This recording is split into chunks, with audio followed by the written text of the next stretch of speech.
we can start a meeting now. Okay, thank you. In fact, I won't put the slides up just yet. So let me take that down. Actually, I will pop this up for the moment.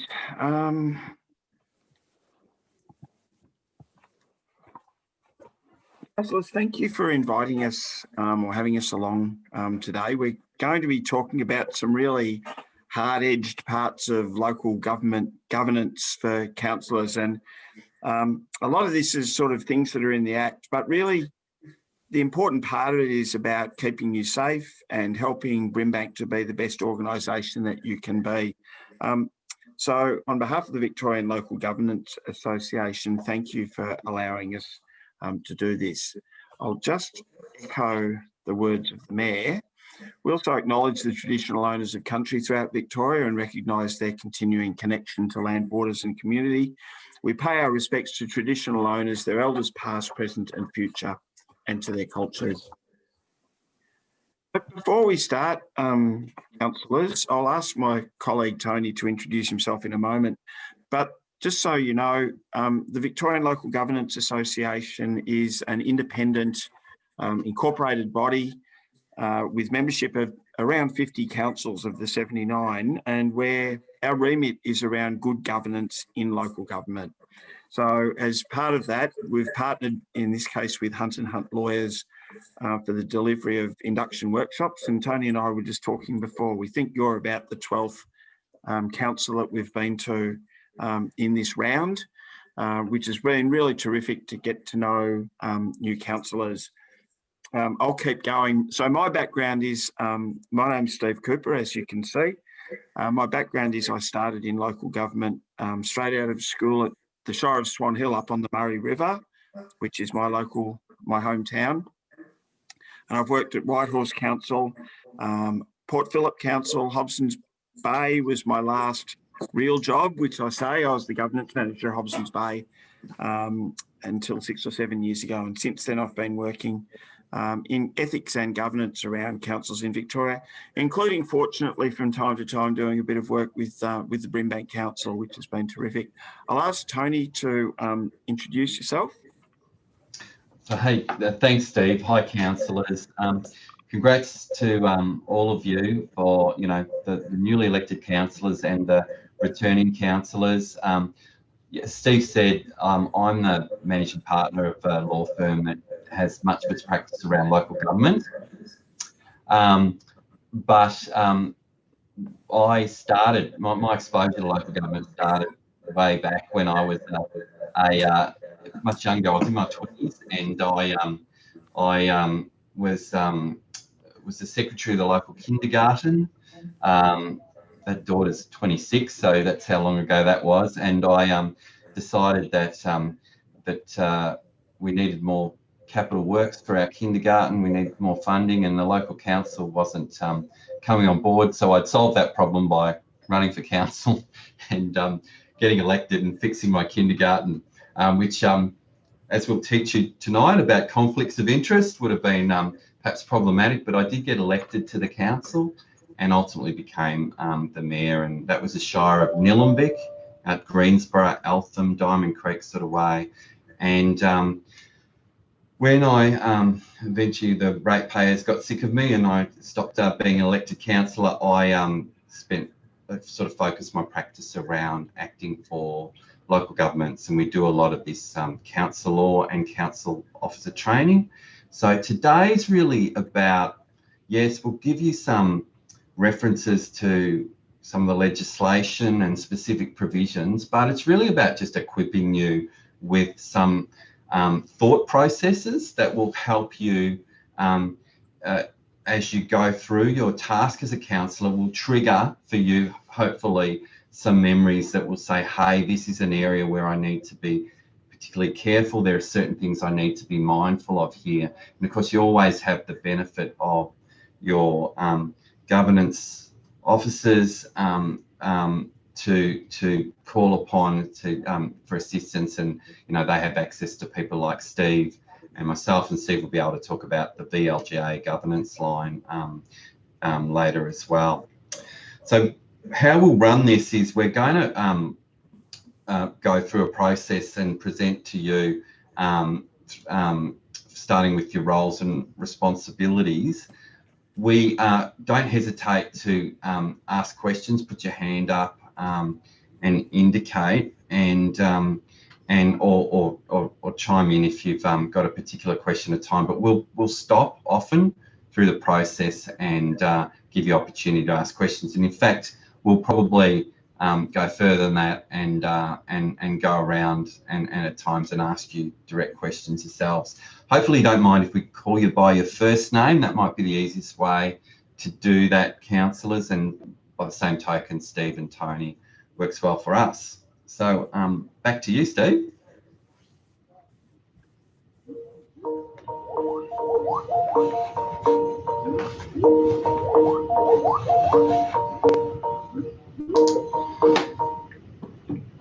Sorry about that. So just on that point that Tony raised, we don't have chat. So if you are able to put your hand up if you want to ask a question. Now, if we've got the slides up, I won't see you all, but because it's such a small group, if you do want to ask a question, please just unmute and ask, or just interrupt and we'll stop. Otherwise, if you're able to leave your microphone on mute, that would be appreciated. So there's what we're going to cover with roles and responsibilities, and it all sounds pretty scary. And really the point is we don't want, as Tony said, we don't want to spend the whole evening talking to you just about what's in the Act, but usually there's a story behind it or some good management practice, which hopefully will be used to you, which will be useful. Councillors, it would be useful for us though to get an understanding of where you're starting from as a group. And I just wonder if we can go around and I'll take this slide down in a second and just ask you why you ran for council. And then in terms of what we'll be talking about tonight, what you might see as some of the key risks for either you or the organisation around conduct. So I'll stop sharing. So the first question, councillors, is why did you run for council? And there's no wrong answers. It's not examinable. Rank has its privileges. You should start. Well, I came to this country very young. I didn't speak any English, so I came with an 8-month-old baby, so I wasn't aware what was available to me when I came here. So it was a long learning process of English and what is available for me as a young mother with a child. I was only 20. So that made me really think that, like, if I can give back to community what I didn't have and later on achieved, I would be more than happy. Terrific. Yeah, so, thanks for that. Twee, why did you run for council? Yeah, I'm an active member of the Brimbank for 11 years. So I find that I've got experience and skills that I want to serve the community. Yeah, terrific. Thanks, Twee. Victoria? Thanks, Steve. Well, this is actually my second term as a councillor, and I was an academic for many years, and then at one stage I came to a crossroad and questioning my directions in life, and I felt it was time for me to give back to the community, and I am very, very passionate about that. I believe that I've got a lot to offer through my own personal academic experiences and my experiences as a councillor during my last term. Yeah, terrific. Thanks, Victoria. And I'm going to ask you all in a minute what your key risks are, so start thinking about that too. Trung. Okay, Steve. I've been helping the community, involving community for the last 2 decades. I just want to be involved in the planning process now. Yep. More like town planning, land use planning. Have some say in what's going on with kind of service, have to say, listen to developments and stuff. So, yeah, just part of the planning process. Yep, got it. Thanks for that. And Jasmine? Hi, Steve and Tony. Hi. So I was actually born in Brimbank in Sunshine Hospital. I grew up, grew up here my entire life. You're a local. Yeah, I'm pretty much born and bred. And my parents were former Vietnamese refugees, and also super active in the community. Was the chair of a youth leadership program, and I just look, the council's like, oh, we definitely need a voice for the youth, but also like other multicultural communities, and and to be a voice and tick a couple of boxes, Jasmine. there we go. Good stuff. Thank you so much. So, councillors, what are the risks? Rankar, what might keep you awake at night? Well, I really don't want to when we spoke about I'm scared of doing something that doesn't agree of code of conduct, not realizing I've done it. Yeah. That's my risk, not really realizing what I've done and doing something wrong by what I swore in. So that's my biggest fear. It's a good place to start, though. It's a really good place to start. Thank you for that. Twee. I feel the same at Rankar. I'm afraid that I'm doing something with conflict with the interest and also the code of conduct. Yep, got it. Thanks, Twee. Victoria? Well, I'm more or less on the same wavelength type of thing, and my concern is losing your credibility and trust, if I may add. And I'm not that kind of person that will jeopardize it, but my concern, I suppose, is doing something that inadvertently would have that consequence, especially with social media. Yeah, I'll talk about that in a minute before we get started, but thanks, Victoria. Yeah. Trung. I can't see any risk because I've been dealing with this the last 2 decades with being the police and the army, so we're pretty much unconscious all the way, what have been integrities and stuff, so it's pretty much like normal for me, listen to dealing with people and dealing with solutions and problems, so it's the norm for me. You talk about being alert to it too, Trung, and being practiced, if you like, at staying on the right side. Yeah. Thanks for that. And Jasmine? Yeah, I guess it's being aware of the rules. Like, people may have good intentions, but if you do things that are against code of conduct, that doesn't really. No. Well, yeah, like you went against, just be aware. Yeah, got it. And we'll talk a bit about that, councillors, because really often when people do slide over the line, over the ethical line, they don't mean to be doing the wrong thing. We talk about the fact sometimes good people can do bad things. Or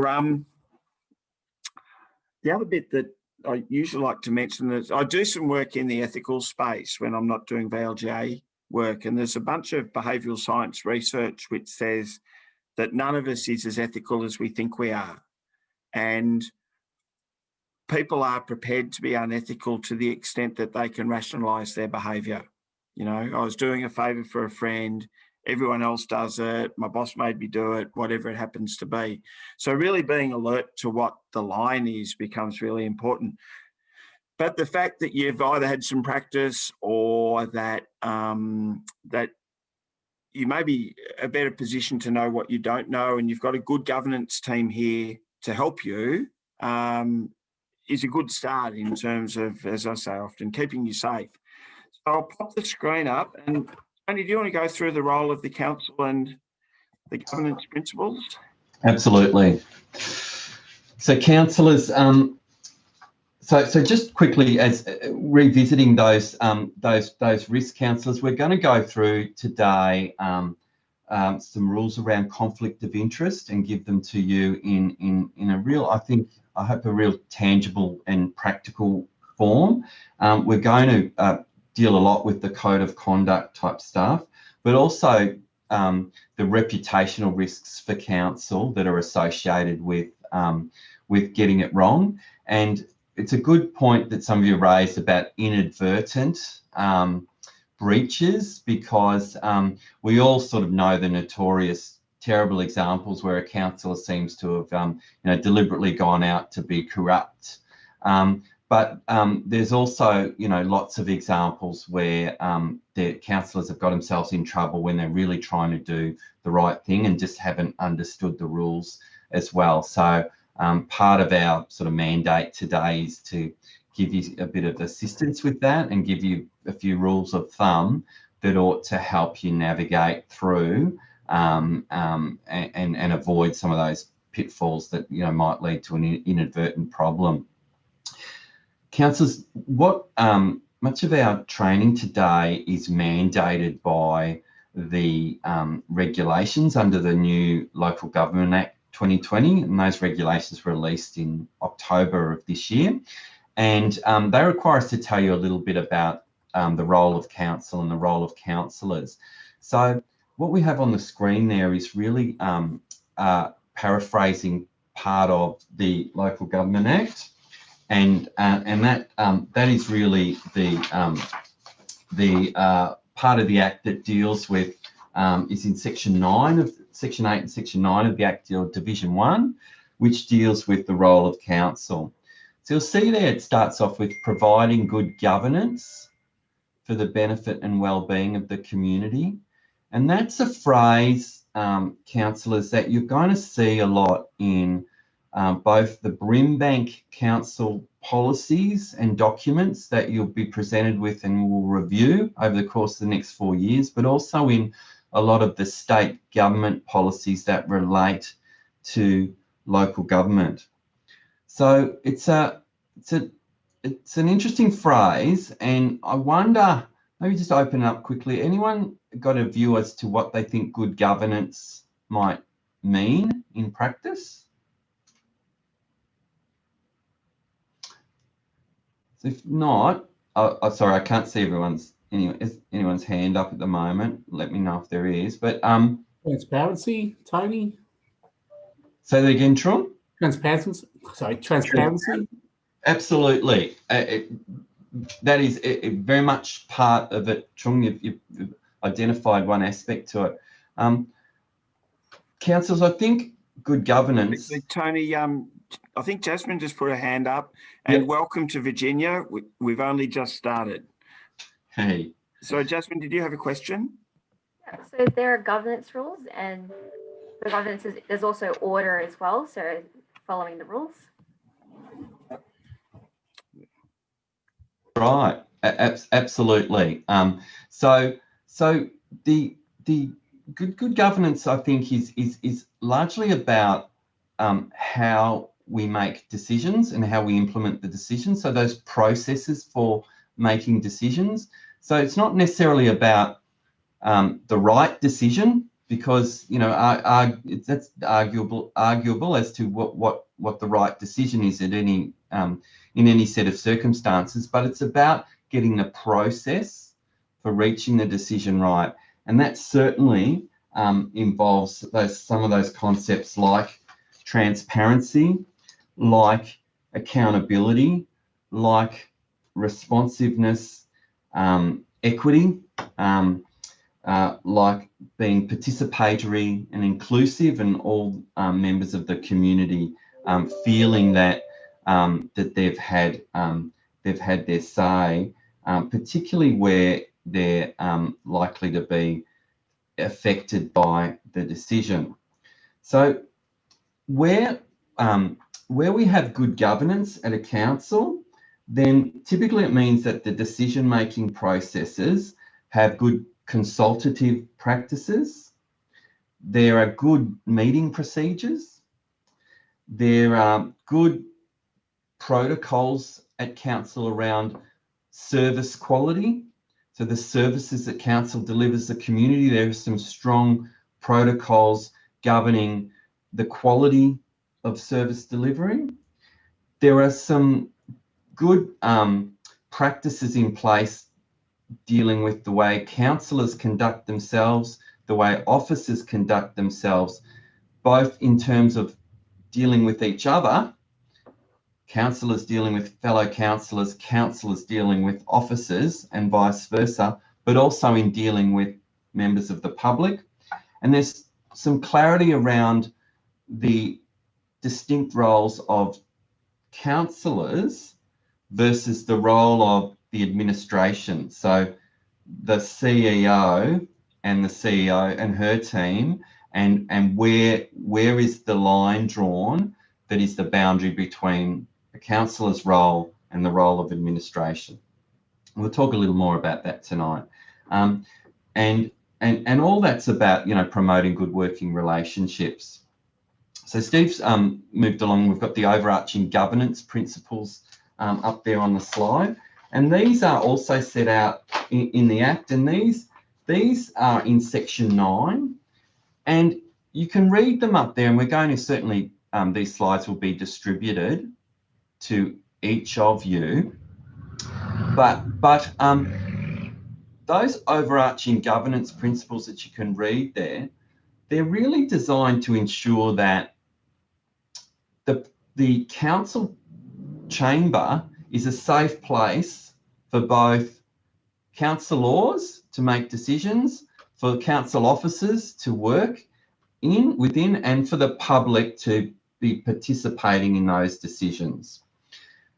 Why do we need to observe these overarching governance principles, i.e., you know, making decisions in accordance with law, achieving best outcomes for the community, looking at economic, social, environmental sustainability, etc. The reason why we have these overarching governance principles in the Act is, I think, because they promote community confidence in council. And as soon as a council loses community confidence, its ability to engage with the community and its ability to make good informed decisions rapidly falls away. And there's lots of examples of that across, you know, 79 councils in Victoria, and that's something that, you know, we're keen to see Brimbank hold on to and maintain.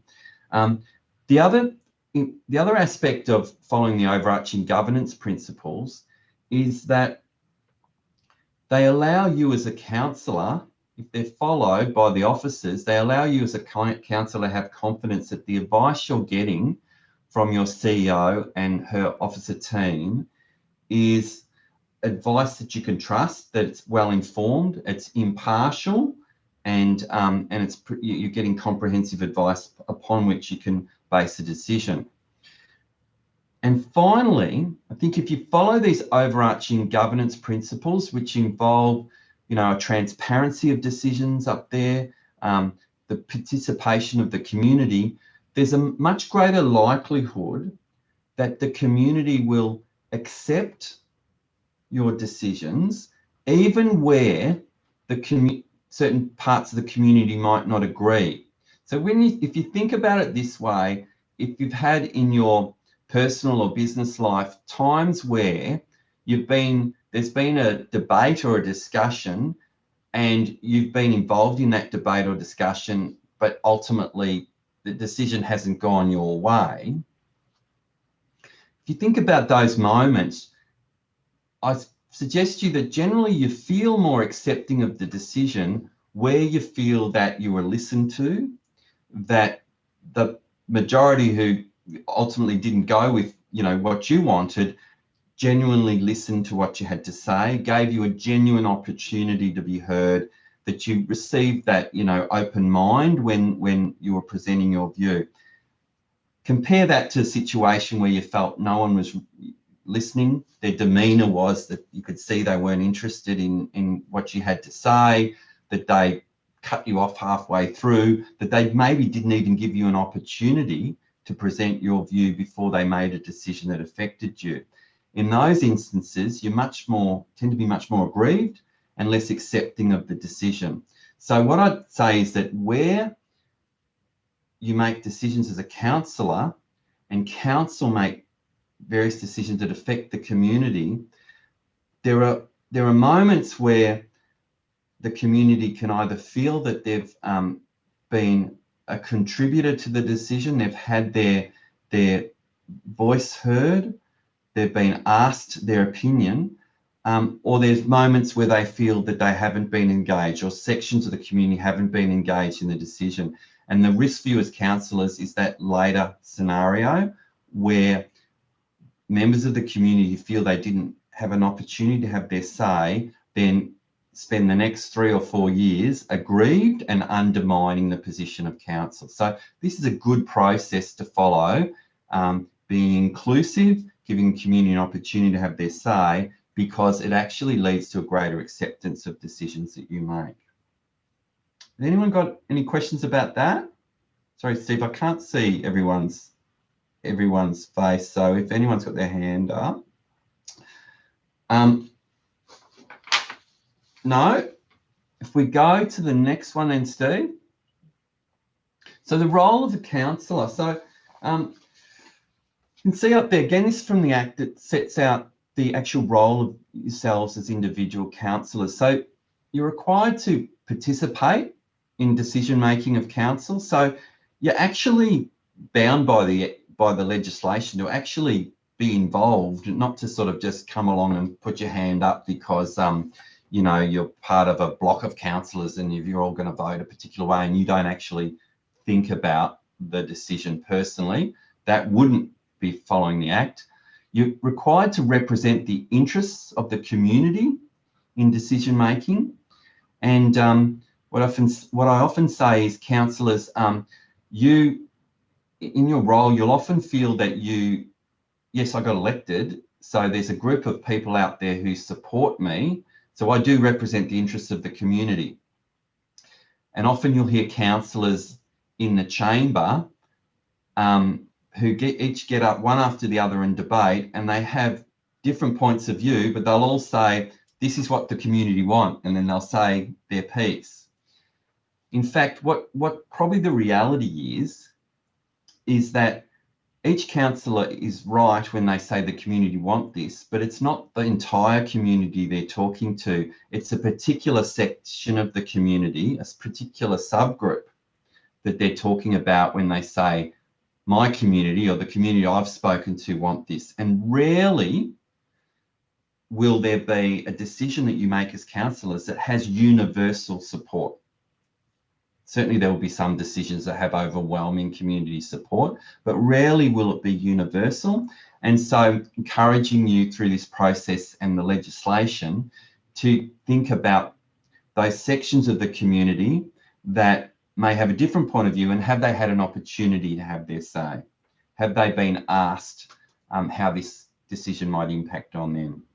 And C, you're obliged to contribute to the strategic direction of the council through the development of some key strategic documents of council, including the council plan. In fact, councillors, there are about a dozen to 15 of these key strategic documents that you will be have some critical involvement in the review of and the adoption of throughout your 4-year term as councillors. There's the community vision, there's the council plan, there's the rate and revenue strategy. There's a whole range of strategic plans that councils are obliged to have, municipal and public health plan, etc. And the challenge for you as councillors is to be involved to a degree that's more than just window dressing at the end of the process. So if I gave you a 50-page document and said, councillors, you need to review this, and I gave that to you, half a day before it was to be adopted, and you were able to say, we want to change that photograph, or can we change the font here and change a heading here, I would say that would be what I would call window dressing. It wouldn't be a genuine participation in the formulation of that document. So the challenge for you as councillors is to participate early in the process. What you will find at the start of this first term as council is that you'll be dealing with documents that have been already worked up and drafted prior to you being elected. And that's just natural because it's the start of your term.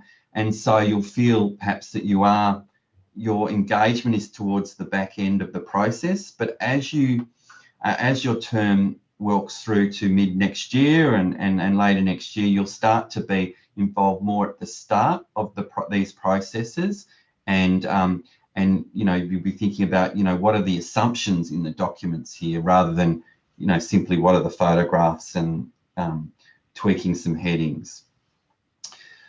You're obliged to consider the diversity of interests and needs of the community.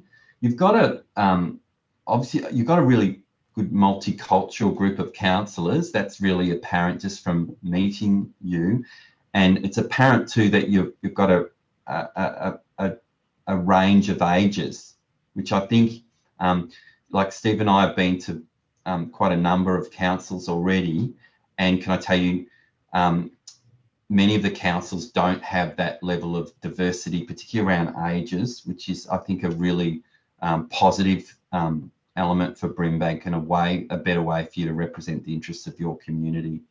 You're obliged to support the role of council, and we'll talk about that more, the role of the mayor, and to observe the right standards of conduct, and we've talked about good governance.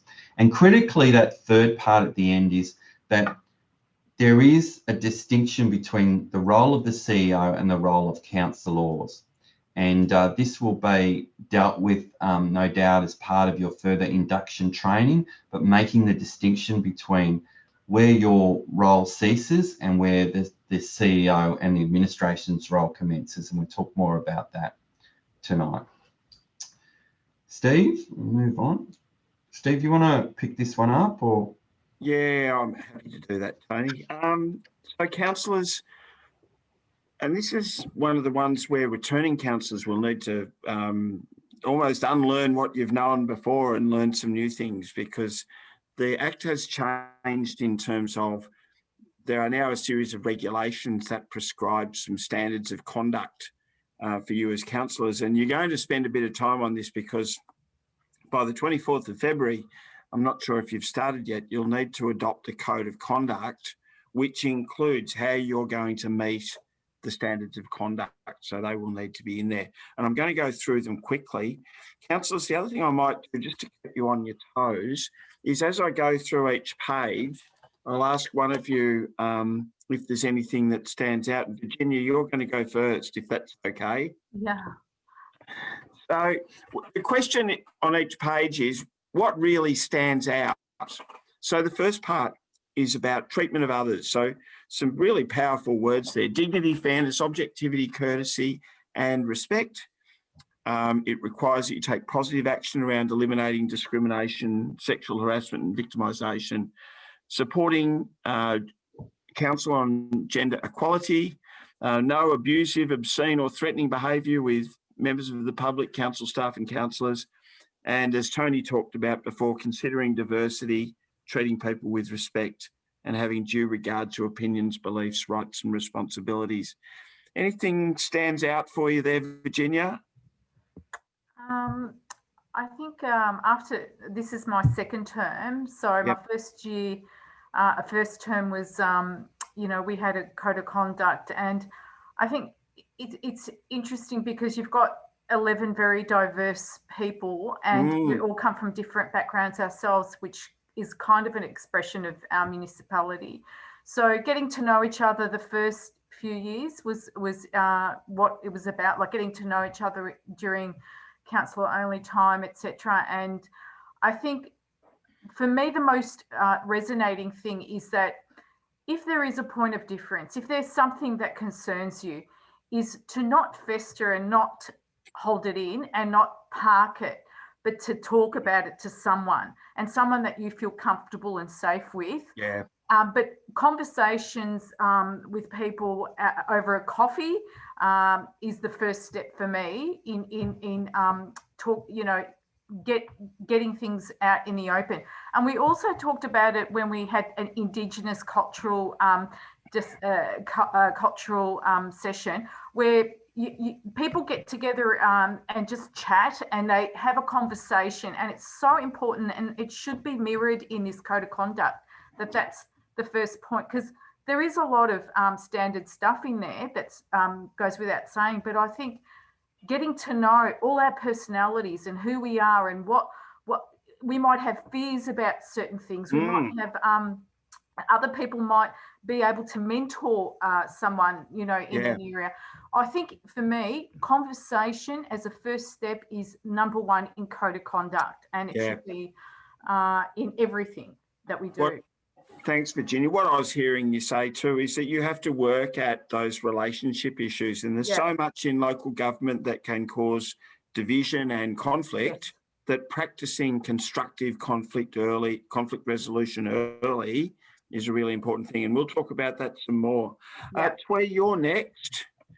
So in performing the role of councillor, do everything reasonably necessary to ensure that you're effective and responsible, including you have to do any training that is specified, diligently use the council's own processes. If you're performing the role of a councillor or purporting to, then you need to be fit to perform that role. So there might be a question about that. And responsive to the diversity and interest of needs. That comes up a lot, doesn't it? Twee, anything you notice on that page? Yeah, respect the differences of the multicultural and the diversity. Yeah. Is the thing that highlight in here, So it's inviting you to reflect your own diversity, but also to consider the diversity of others. So it really is asking you to elevate your thinking across the whole municipality, which is interesting.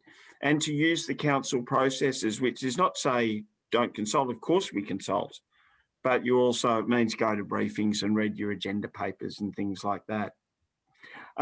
Victoria, thanks, Twee. Victoria, you're next. Compliance with good governance. You've got to comply with any policies, practices or protocols in regard to interactions with council staff, which Tony's touched on. You've got to comply with the council expenses policy, with the governance rules that you know all about, and with any directions that the minister chooses to make. What do you notice about that page, Victoria? Oh, no, you're on mute. Someone had to. Yeah, I'm just saying this is heavy stuff. It is, isn't it? Oh, to ensure the council must properly comply with any policy, practice, and protocol and implemented by the CEO. Very much so. Expected policy. Yeah, I mean, I'm pretty good with that. The council expenses. although I must admit, I am so keen on enhancing my performance and that, and whenever there is an opportunity to attend a conference and this and that, I'm very much tempted to attend. And I don't know whether it's going to be more economical now that we can have Zoom, maybe. It could be. And there's another policy that's not mentioned there around council resources and support for councillors. And anything that you attend just needs to be in compliance with that. So effectively the message on this page is when you have policies, it's really important that you comply with them and that you go back and check the words. And if in doubt, check in with the governance team of the council. They'll help you out. Sorry, back I go. So hang on, I need to go to the next page. Jasmine, this is a short one. Not discrediting or misleading council or the public. So you have to ensure that your behaviour does not bring discredit upon the council and not deliberately mislead the council or the public on any matter related to performance of your duties.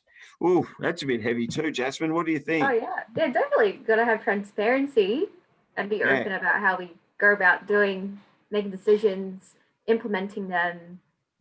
It's definitely. Yeah. So really, and often people find it tough with that one when a council decision doesn't go your way, to find a form of words to say, look, that's not the decision I would have made, but my colleagues, for a whole lot of reasons, have decided differently. And to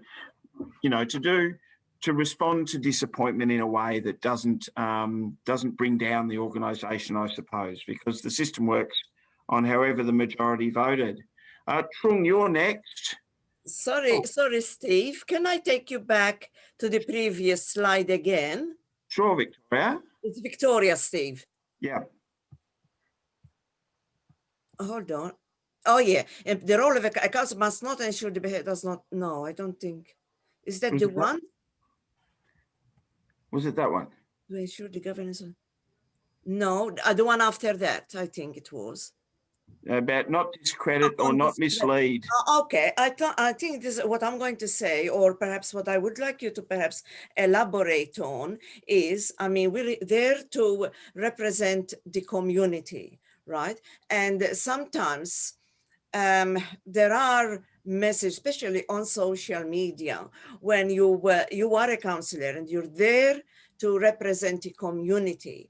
And we need to be very, very careful that we are not criticizing as such the executive or specific executive members of the staff. And sometimes there is a fine line there. And I would say counselors need to be very mindful not to inflate the situation or add fuel to the flame. I mean, in as much as we need to support our community, we also need to be very respectful of the CEO and the staff. I don't know whether there is room to elaborate on that. It's a really good point, Victoria, because as you know, often the staff, it's their job to do things that aren't always popular. So collect the rates, issue parking infringement notices, impound people's dogs. Sometimes the staff either issue or refuse planning permits. And often people do get a bit upset by the decisions that council staff make. And it's really important that you find a way to listen when there's a complaint, but to not denigrate people who are just doing their job and often less powerful. And we'll talk a bit later, there's also some consequences if you get into that space. So getting good support and talking to the officers about what words to use is really important. So that's a great point. Now, I think I was going to go to Trung. Standards do not limit robust political debate. What do we think about that one? Well, that's pretty straightforward. Just debating, have your point of view.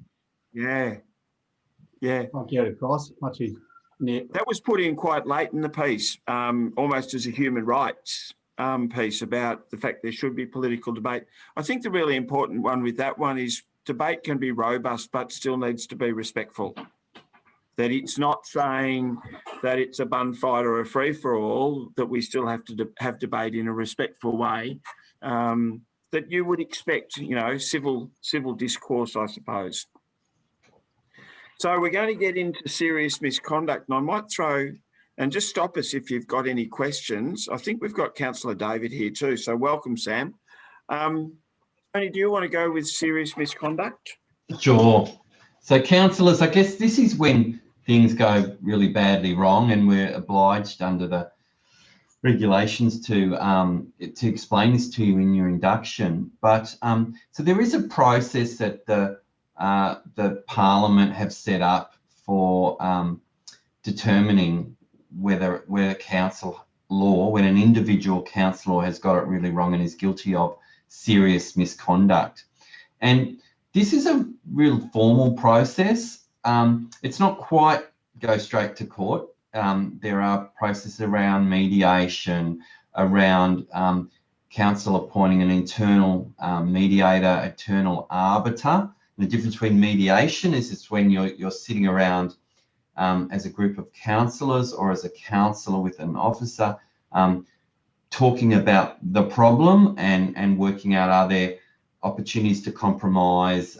Is someone reflecting on their behaviour and saying, yes, I did the wrong thing and I'm apologising? So it's not a mandated outcome. It's not some third party making a decision as to who was in the right and who was in the wrong. It's the two parties having a discussion and trying to reach some common ground.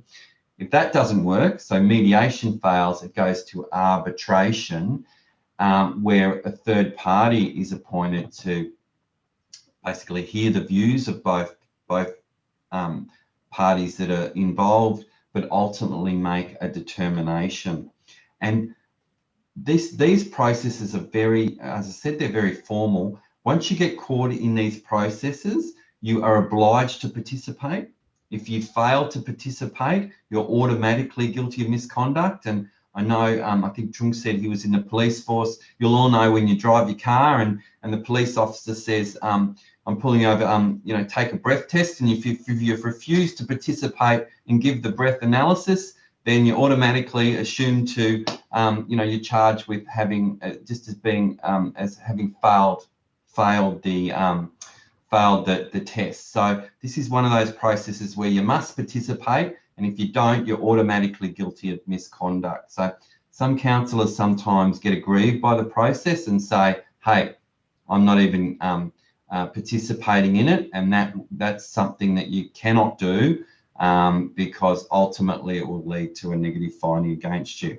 Serious misconduct involves can involve bullying, and I think we all say, you know, we're not the sort of people that would bully another councillor or a council officer, but what amounts to bullying isn't judged by our own personal way that we operate. And I've had councillors say, that's the way I always talk. I talk to everyone like that. I'm always aggressive with everyone, even at home. So the councillors have just got to cop it, that's me. No, it's actually judged by the courts and the arbiters based on what a reasonable person would be expected to do in that circumstance, not what you tend to do personally. So there are some objective standards. Sexual harassment, the same sort of rules apply, and that you won't be surprised that the state government has really particularly focused this time around to say that this is an area of concern, and a councillor who's found guilty of sexual harassment, be it of another councillor, another member of staff, or in fact in their relationships with the public, will automatically fail this serious misconduct test. Steve, moving along. So, so councillors, we're going to talk about confidential information, but disclosing information that you as a councillor ought know is confidential amounts to serious misconduct. Now, we will go through the confidentiality provisions, but the difference for returning councillors is that previously this was made a bit easy for you in that what was confidential was designated normally as confidential by the CEO. So you either received a piece of paper that was in a different colour in your briefing, and that was the confidential aspects of the briefing, or you received a written briefing that had in big letters at the bottom confidential, and it's very easy for you to know what you weren't allowed to disclose outside the meeting because of that designation. The way the 2020 Act is written, it's placed an onus back on you as a councillor to understand what is confidential, regardless of whether it's been designated as such by the CEO or not. And in fact, that process for the CEO to designate things as confidential has substantially changed, and the CEO's got less ability to do that now.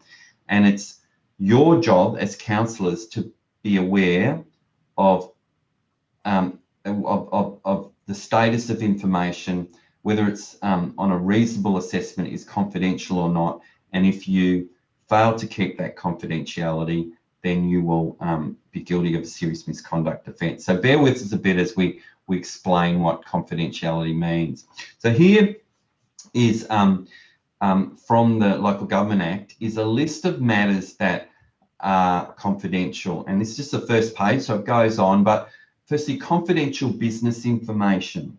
So councillors, the Brimbank Council often will be engaging with private enterprise businesses out there in council procuring services from them.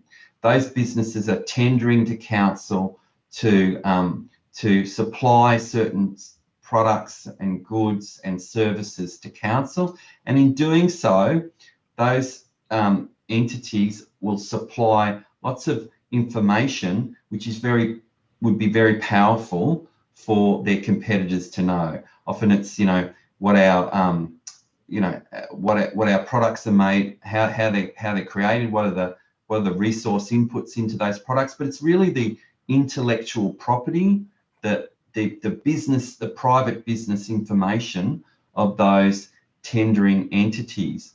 And if those tendering entities in putting their tender into Brimbank Council were exposing themselves to having that information, you know, passed on in the market, exposed to their competitors, then they quickly cease tendering the council. So when you're considering whether council should appoint a particular contractor to be your roads maintenance contractor, your parks and gardens contractor, etc., may well receive certain information, copies of the actual tender documents, or even summaries of the documents from the officers that set out the pricing information, etc., in those documents, and compare the tenderers in the marketplace. And that is very much commercial in confidence information. Security information. Information, if it was released, was likely to endanger the security of council property or the safety of any person. So if there was a report about council property and what particular security arrangements are in place, you know, when the security guards visited, what arrangements we have with the police, or you may even be privy to information that deals with an individual. And councillors, you know, we have lots of domestic violence situations in the community. Sometimes information about people's addresses is critical that it's confidentiality is maintained as well. Land use planning information. So sometimes as councillors, you'll be asked for your opinion, or you'll be briefed by your officers on proposed rezonings of land, that if someone knew about those proposed rezonings prior to them being released to the public for comment, they could make a windfall, they could make a killing. If I knew that council was going to rezone some land from light industrial to residential and I got in and bought that land early on, then I could make a big profit. So that is confidential information until it is formally released to the public for comment. And law enforcement information. So councillors, often councils will have processes, and Brimbank does have these processes, to consider, you know, do we allow people to appeal their parking tickets, their local law infringements, and what is the process? When will we let people off? When will we, how will we process a particular appeal? What is the legal advice we're receiving on that particular, on the way we deal with those law enforcement matters? And if the general public knew about that, then it would really prejudice the ability of council to issue fines to people and deal with appeals, etc. Moving on. Legally privileged information is legal advice, and sometimes as councillors you'll be shown actual legal advice or summaries of legal advice that council receives, and once then that legal advice is confidential and privileged, and council has a right to keep that confidential. Once it's released out into the public, that might prejudice council in legal proceedings. I mentioned private information in terms of domestic violence, but again, you may be asked to consider applications for rate relief by particular individuals or businesses, and that sort of confidential information about people's personal financial situation, again, is something that you need to maintain confidentiality for. We talked about businesses tendering, so their trade secrets. Whenever council close a meeting to the public to deal with confidential information, the actual record of those of that meeting, the minutes taken, your notes that you might take as councillor during that meeting, remain confidential also. And if you go down an internal arbitration process or a councillor conduct panel, because there's a dispute about the way a particular councillor has conducted themselves, again, that is to remain confidential. The councillors, any questions about what is confidential?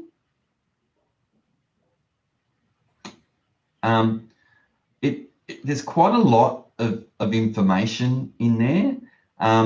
You will be dealing with the CEO's contract as part of the review of the CEO's employment contract. That's typically another confidential aspect.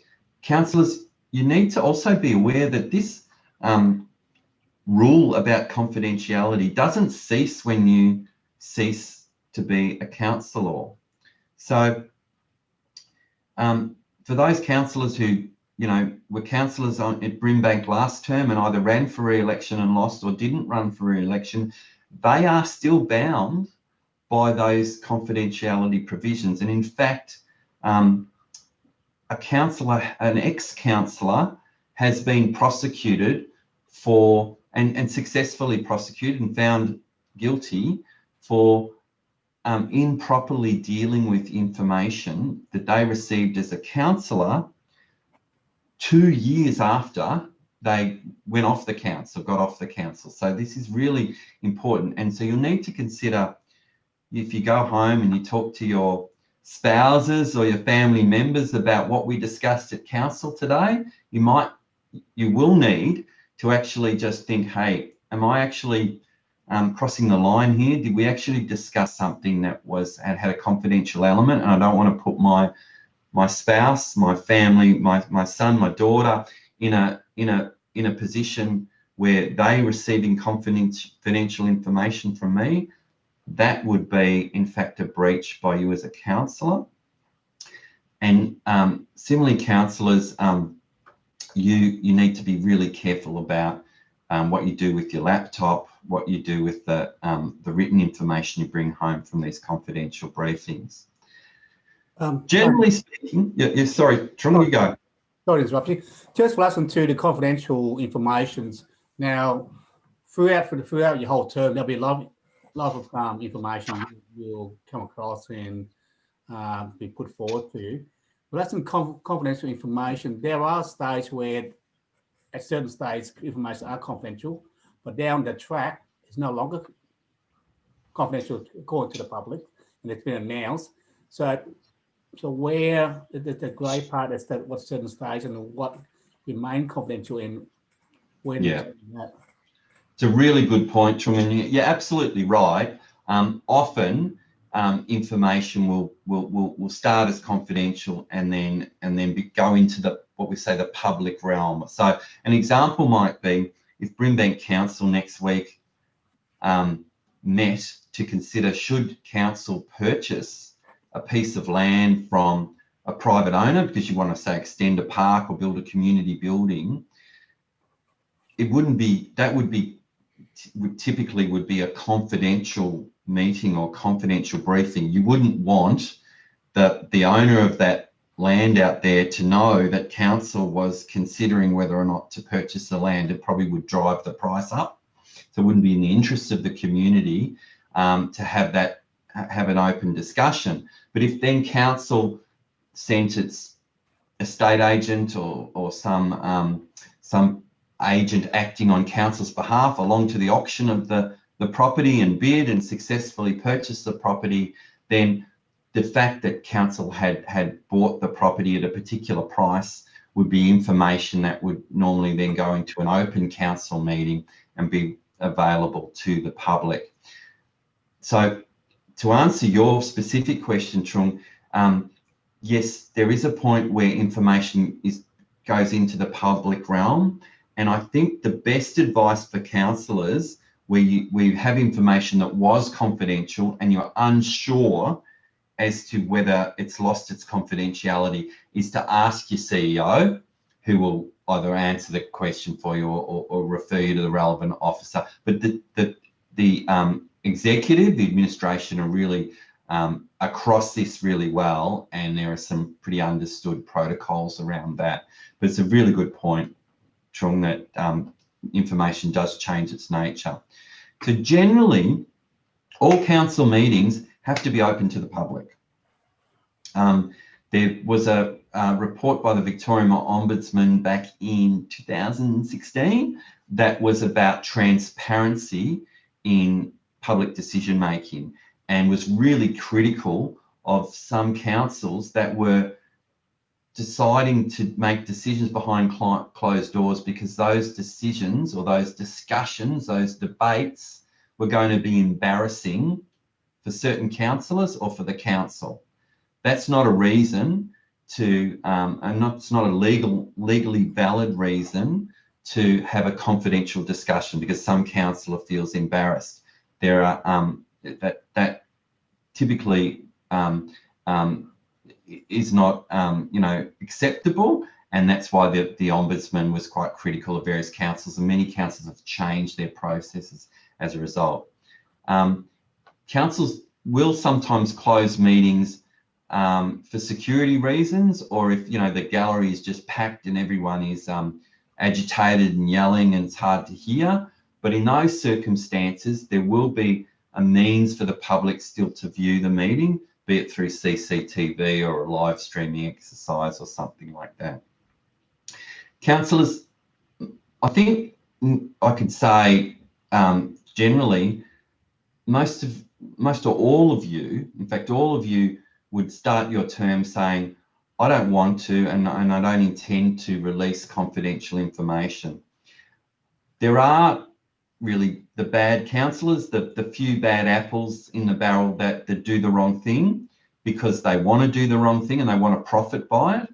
But typically councillors who get in trouble here sometimes do it inadvertently or because they're motivated by what I say is like a pure heart. They want to do a good cause, and to do that good cause, they rationalise the releasing confidential information. So some examples are councillors who have tried to help a community group and have released confidential information to that community group. Even if your motivation is laudable, it's a good motivation, you're trying to help a group in the community, releasing confidential information will still be a serious offence. And councillors have got in trouble, for example, on one council, there was a report about wind farms, and wind farms were very controversial in this rural council. And that councillor then, that report, which was actually a piece of legal advice to council about its ability to oppose wind farms. The councillor mistakenly released that report to a community group that were opposing wind farms and was prosecuted in relation to that. So you must be very careful about observing these rules. Privacy is also critical, councillors, and those of you who come from, universities, public service will know about some of these rules, but the Privacy and Data Protection Act applies to councils as well as it does to statutory authorities like VicPol and universities, etc. And there are rules about dealing with personal information, and council has to take reasonable steps to protect that private information from misuse or inadvertent disclosure. So people's addresses, people's income information, who their spouses are, how they identify in terms of their gender, some of this information is private information. Steve, if you can move the slide a bit, I think we've got a bit more about privacy here. So yes, there are laws that restrict the release of that sort of information without consent. And so councillors, when you receive information about that has the address of certain people in your community, ratepayers, etc., that may be private information, and you have to be very careful about just releasing that on your to other members of the public or on your Facebook page, etc. So again, you would check that with your CEO, and only in limited circumstances can you actually disclose information that was collected for one purpose disclose it for another purpose. So when council asks members of the community to provide their personal information in relation to a particular issue, so council might be saying, you know, we're doing a survey of because we want to know whether we need to have more sort of medical health support or more maternal childcare support in this area, in this part of the community. Please tell us your you know, your intentions, householders, in terms of having more babies in your household over the next few years. And council gathers that information, and then if you as a councillor have that information, and then you're sending out your little private brochures out to those households saying, oh, just letting you know, I'm the councillor who's pro maternal child health, you'll be using that information for a secondary purpose, your own political position and supporting your own campaign, that wasn't the purpose it was gathered for. So you can be prosecuted. Councillors, you're not public officers as per the Public Records Act.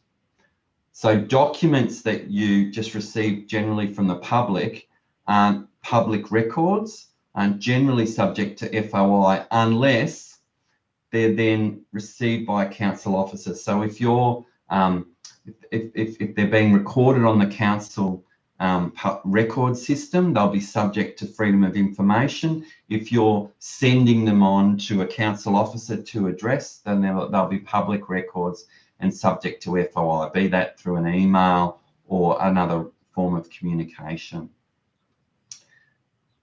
Steve, the next, and so it is a serious offence to disclose confidential information, and again, like a lot of these offences, you don't have to prove an intent.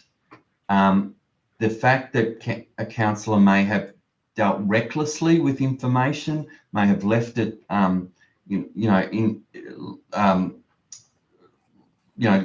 left it lying about in such a way that should have been obvious to the councillor that it was accessible to the public, then the councillor can be prosecuted for that. So you have to be very careful in how you deal with that confidential information. So I'd suggest that you have, when you receive information about tenders, about contracts council might be entering into, about the CEO's contract and the provisions in the CEO's contract, that sort of private information, if you're going to print that out, you need to be really careful about where you store it.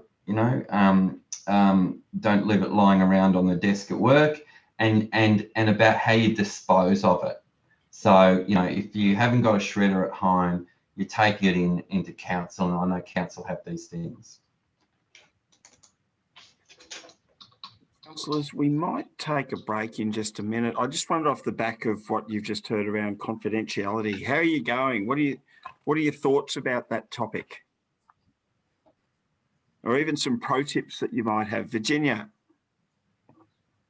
My question is, so you're saying that, under no circumstances at all, not even public interest or public health, does any information, it would be available to, if you thought there was human life at risk, and I'm just throwing this up as a scenario, because I understand that we've got, a complete commitment to confidentiality, but we also, we have to care for the health of our community as well. If there's a risk to health, is there any reason why you could say, hey, this is really bothering my conscience because a person's life's at risk. Yeah, life's health at risk. I'm just using that as a scenario.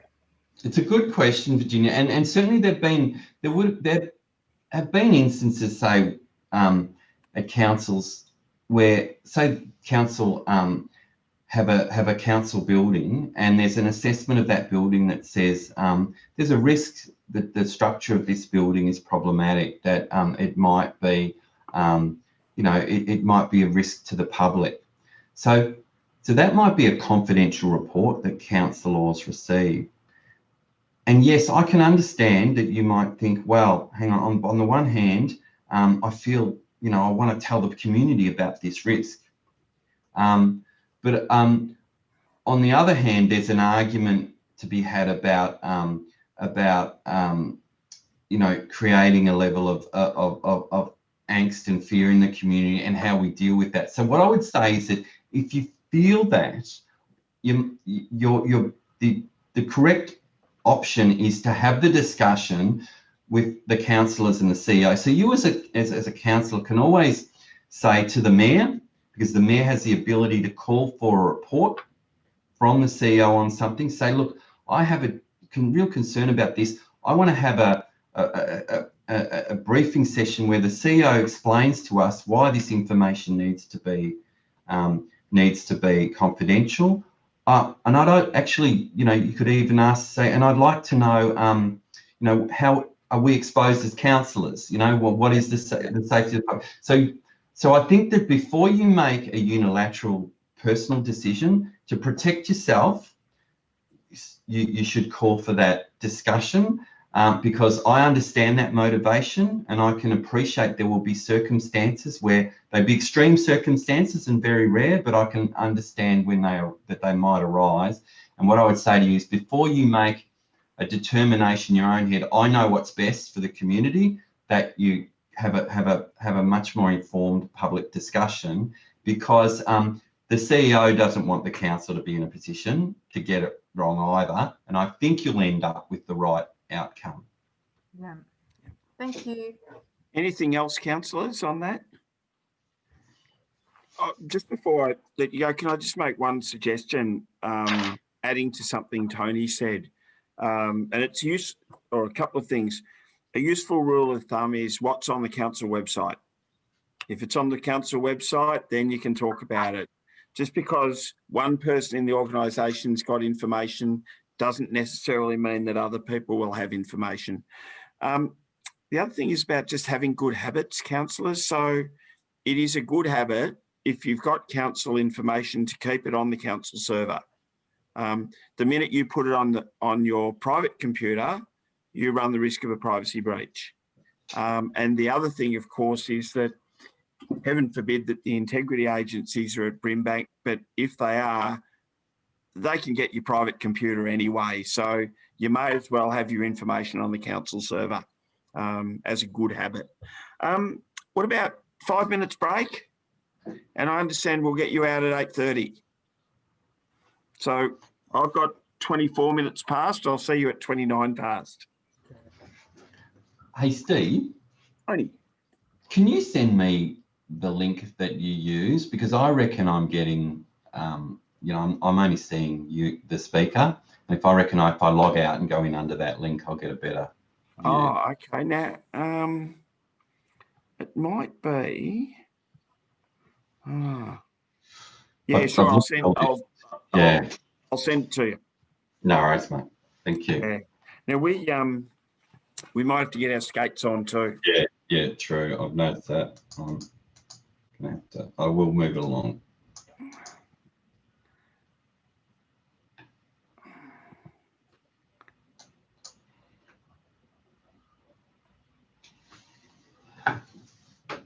Oh, beauty. Oh, good stuff.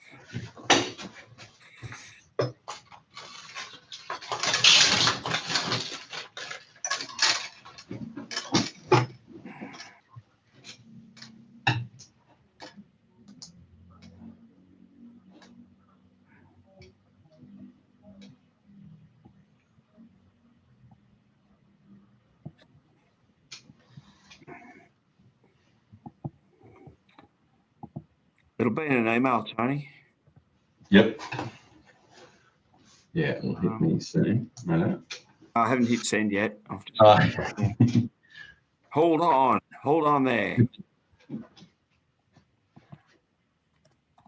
Sorry, mate. Probably No, you're good.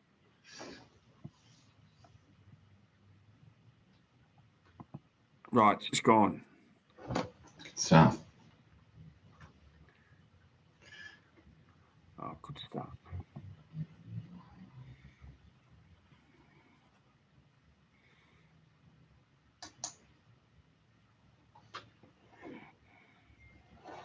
Yeah, got it. Thanks, Steve.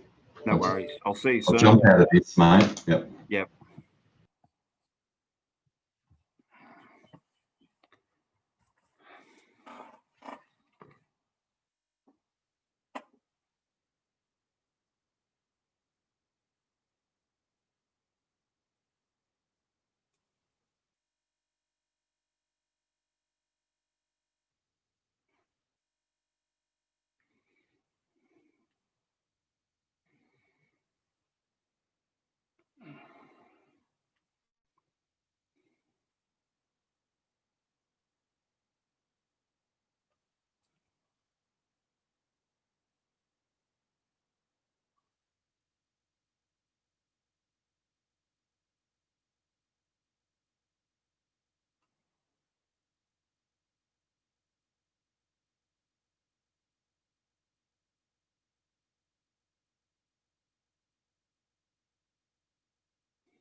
You're back.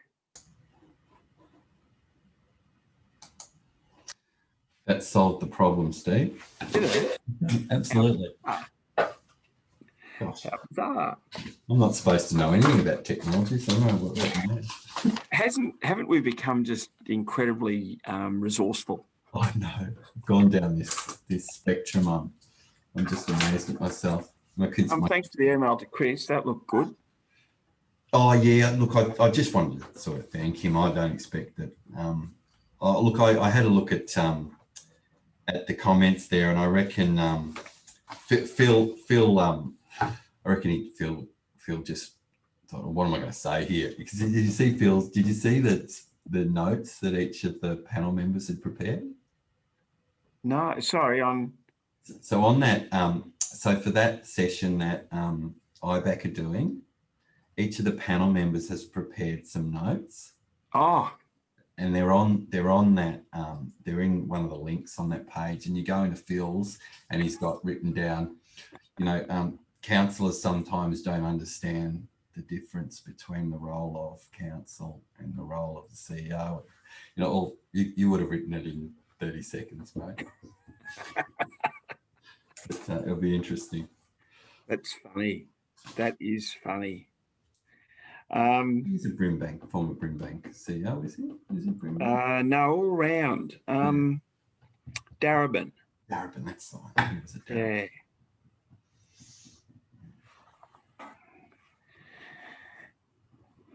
Yeah. Yeah.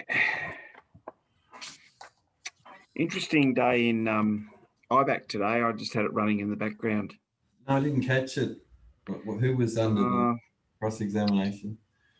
A guy called Nemi, who was a property developer, something to do with a leased building that they had an argument about land tax. Okay. And ended up buying it. It was all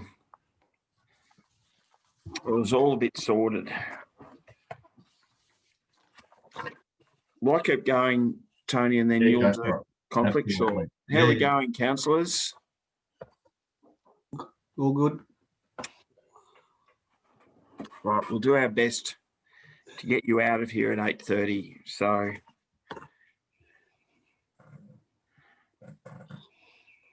I'll pop the slides back up, councillors.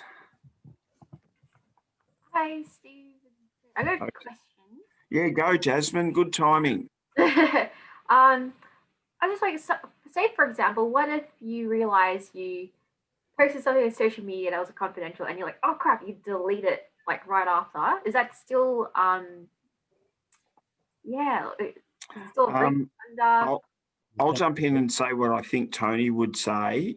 Like, obviously, the minute you realise, make it as right as you can. So deleting's a good thing. Work on the presumption someone has screenshotted it. You probably should immediately alert the mayor and the CEO to the fact that it's happened, and which is always better than saying nothing and having it brought to the attention of the organisation externally. Steve should have been a lawyer, because that's exactly what I would say. And that's probably a theme through this as we go through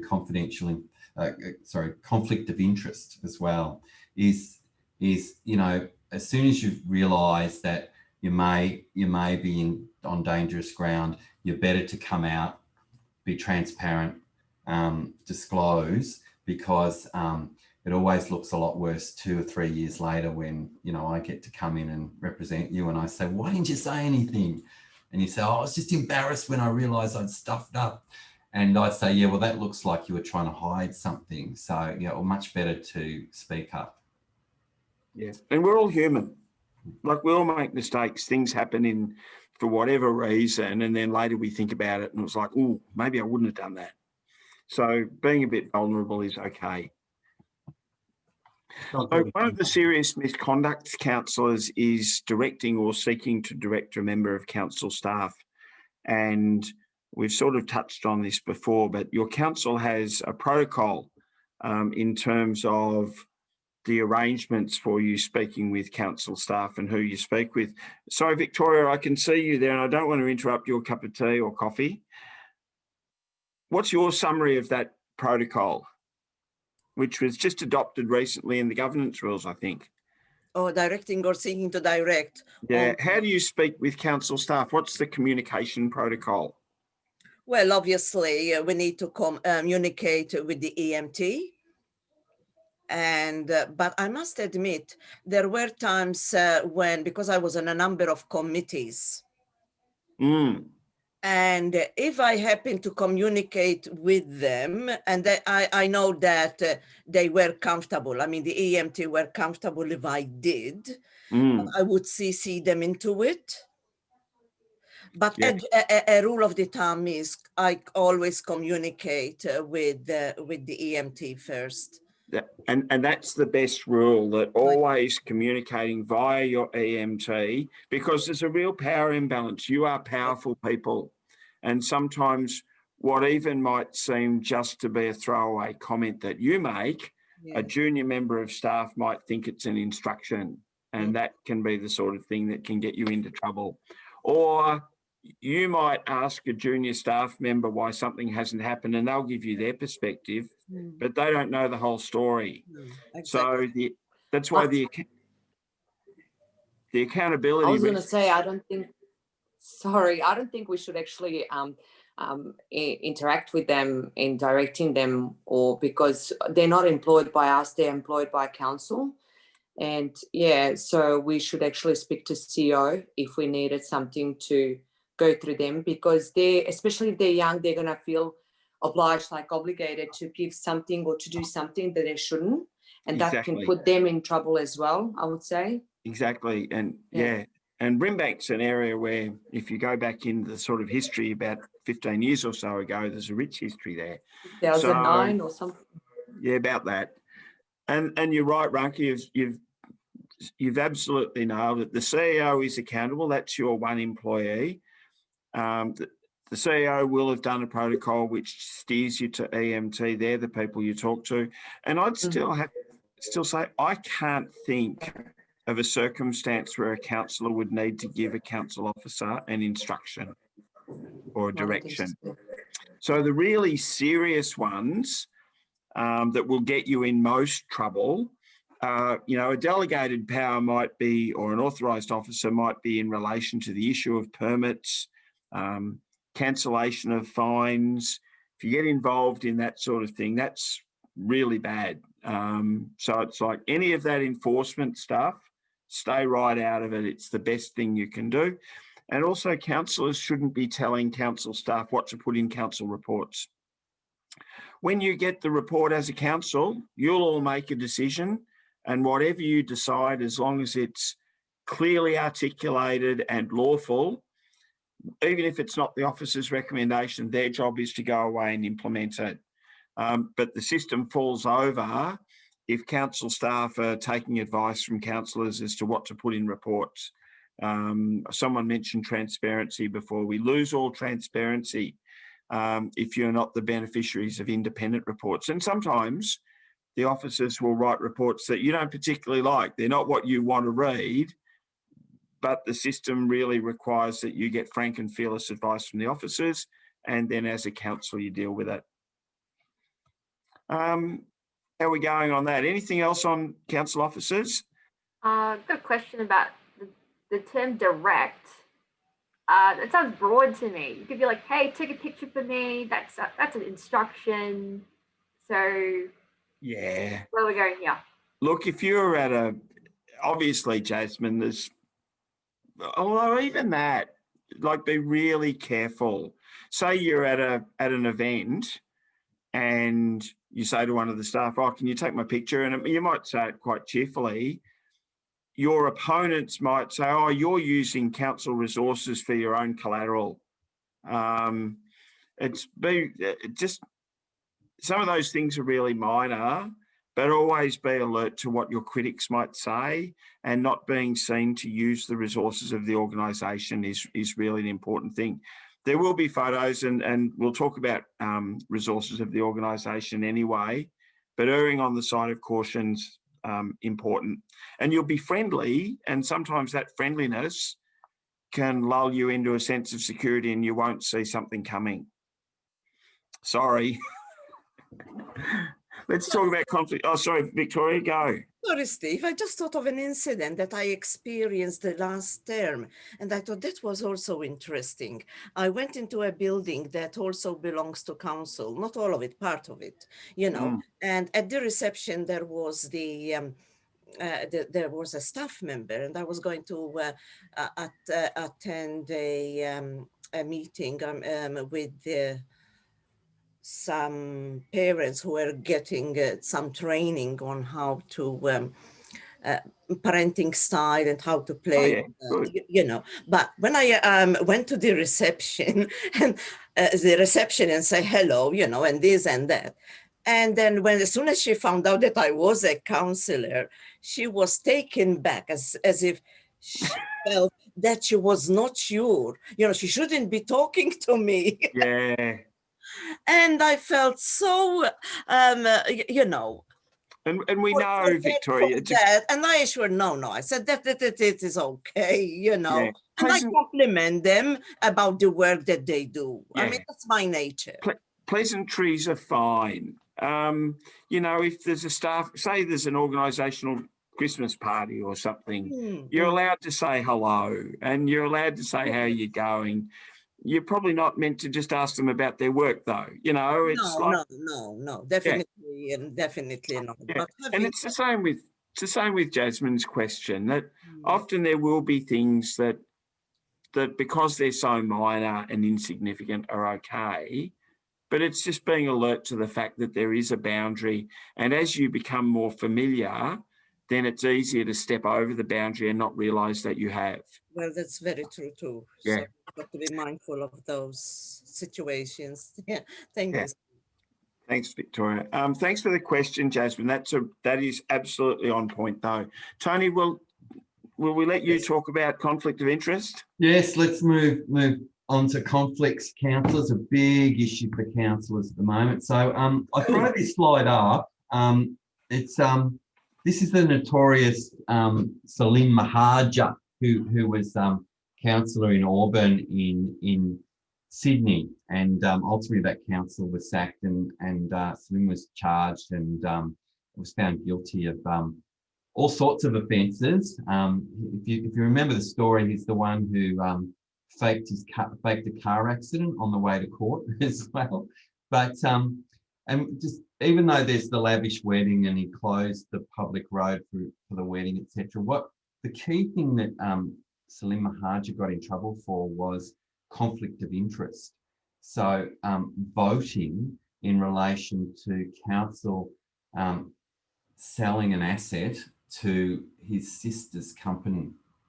So that's a pretty notorious example. I put it up there because notorious examples like that, and probably in a few more months when it's been through the court processes, I could put up a few Casey councillors up there too. But those notorious examples just fuel the media and the investigating authorities to investigate every councillor.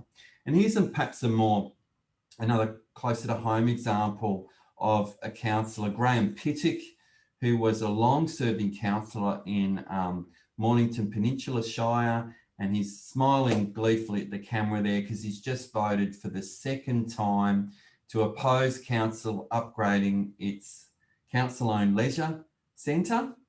He didn't support the upgrade because, well, not sure what his motivations were, but he happens to own his own gymnasium 10 kilometres down the road. And perhaps that's why he's smiling, because of course, upgrading the council leisure centre would be, would add to competition for his own gymnasium. So he was actually charged, taken to the magistrate's court, found guilty of serious misconduct and disqualified for a period from being a councillor, given that he voted in a matter that he had a conflict of interest. So let's talk a little as we move through the slides about... Just a quick question. What if he'd voted in favour of the development? That's a great question. What do councillors think? What if he still voted in favour of upgrading the council leisure centre? So he did something that wasn't, perhaps would be seen as against his own business, but he still participated in the vote. Would he? I think he should have left the room, because I don't think he should have been there at all. Yeah.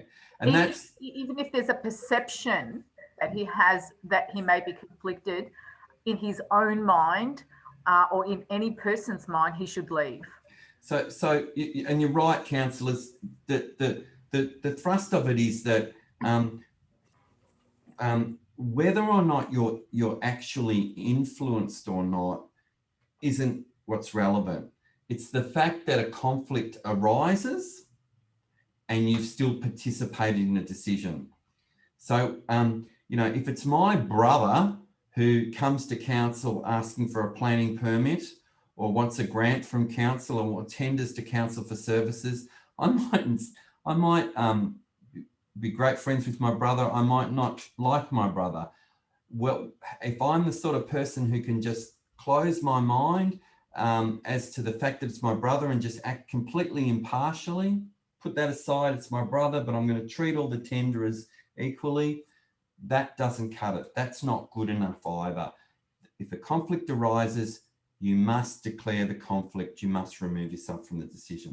So we'll go through those processes in a moment, but just under the Local Government Act, the 2020 Act, so returning councillors, this is new, there are two definitions of conflict of interest. There's the general conflict, which deals with what an impartial, fair-minded person would consider the person's private interests could result in that person acting in a manner that is contrary to their public duties. So where another reasonable person looking at your situation, councillors, would consider that your private interests might result in you not observing your duty as councillors, then that becomes a conflict. So what a reasonable person would think looking at your situation, not whether you're actually influenced.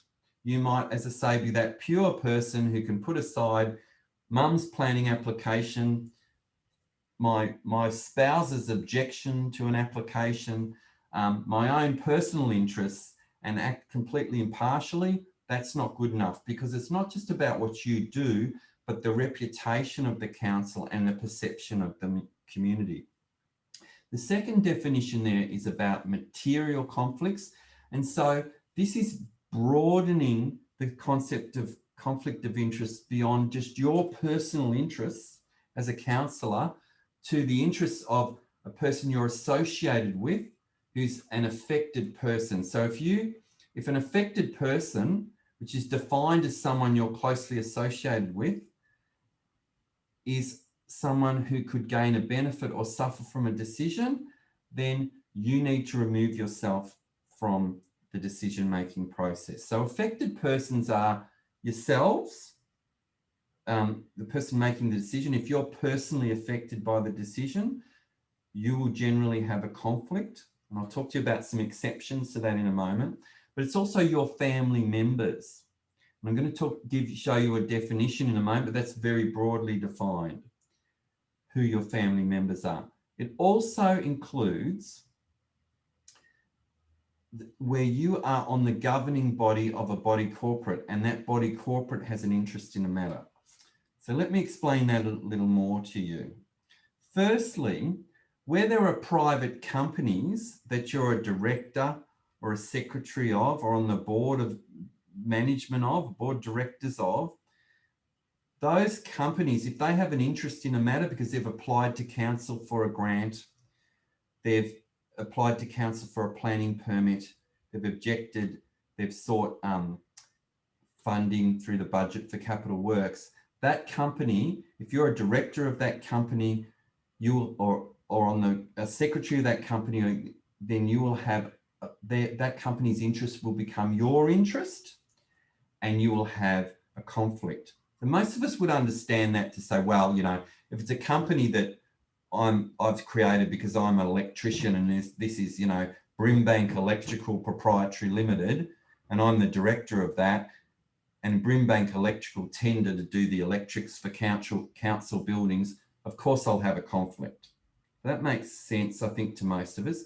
Where we need to also be thinking in relation to body corporates is where we are on the governing body of community groups that are incorporated associations. So most community groups, like the local soccer club, the local, many other sort of community groups, like, even, particular sort of ethnic groups and clubs will be established as incorporated associations now. They will have a president, they will have a secretary, they'll have a governing body and an annual general meeting. And if you are one of those people on the governing body of that group, you have a duty to act in the best interests of that group. It's a duty under the corporations law. The same duty that applies to a director of BHP applies to the secretary of the Brimbank Netball Club Incorporated, to act in the best interests of that entity. And so if the netball club, the local, Sunshine Netball Club that you're the secretary of, applies for a grant from council, applies for a planning permit from council, you can't wear two hats and be a councillor judging that application and also be on the body. And so you again will need to declare a conflict. Your business partners, their interests. So if you're in business with someone else and it's your business partner's name on the application, it's still the interests of a business that you're associated with, and you would still need to declare. And where you've received gifts from a person who has an interest in a matter, then that will trigger this provision too. So we're going to move a bit through. I'll hold that thought on gifts and I'll explain a little more. I mentioned that the definition of family was really broad.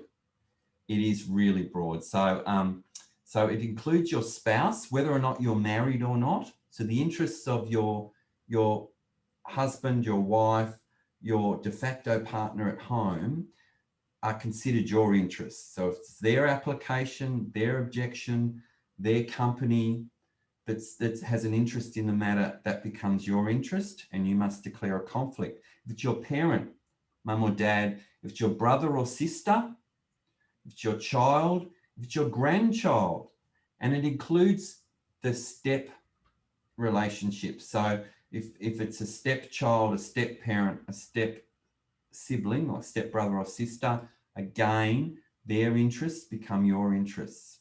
So, and any relative that lives in the house, so even if that's a distant relative, like a second cousin or a cousin that lives in your house with you, their interests are considered your interests. So if they're objecting, they're applying to council for something, then you will have a conflict of interest. Moving forward. What about grandpa, grandma, auntie, uncle? I didn't see it on the list. Is that count? Cousin? So that list, Jasmine, is straight from the Act. And so, yes, you can see that it doesn't actually, it doesn't specifically say uncle or auntie. But it's very broad. It is very broad. So I you know, like many of you, I come from a European background. We have this concept of paesane, you know, like these extended relatives. And so so I think that my view is that when you if that's a person you would call your relative, who would be part of your family's big events in life, might be invited to those big events, and is like a blood relative of yours, you need to be really careful, because the perception in the community will be, how could Tony, Jasmine, Virginia, whoever it is, how could they treat that person equally and impartially compared to the other people with interests? Tony, can I just quickly add to that? So, Jasmine, they're not caught. Say your grandparents don't live with you, and even if they weren't caught by that material conflict and an affected person, then as Tony touched on, you go back to that definition of a general conflict. Would an impartial, fair-minded person say your decision might be influenced? Not your best friend, not your worst enemy, just a reasonable person. Would they think you might be influenced? If in doubt, get out, is pretty much the rule. Yeah, it's a good policy. If in doubt, get out. I like that. So under the 89 Act, there was various types of conflict, and it's worth breaking those down a little bit. There's where you have a direct interest, and we've talked about that, councillors, where you personally have an interest in a matter, you will need to declare a conflict. So firstly, councillors, there's no negativity around having a conflict. People who are particularly involved in the community are going to regularly have conflicts as councillors. It's what you do with the conflict. So there's nothing negative about declaring a conflict. There's a lot of negativity about still being involved in a decision when you have a conflict. We've mentioned family members and members of your household. So we'll move on to the next slide. We've mentioned conflicting duties, where you're an officer of that, the governing body of that organisation. It might be the school board. You know, you might be involved in the school board or the kindergarten committee that has an interest in a particular outcome. Gifts. I want to talk about gifts here. And councillors, we need to distinguish between your council policy in relation to councillors receiving gifts, which we'll talk about further today. But here we're talking about where a gift creates a conflict of interest, which is a different situation. This is a situation where you can be charged at law, that IBAC can come and investigate you. And those gifts are gifts, to be operative gifts, a gift that is worth $500 or more in value, or a situation where you've received smaller gifts from the same person or entity, but over a period of 5 years, the total value of the gifts you've received from that person or entity adds up to at least $500.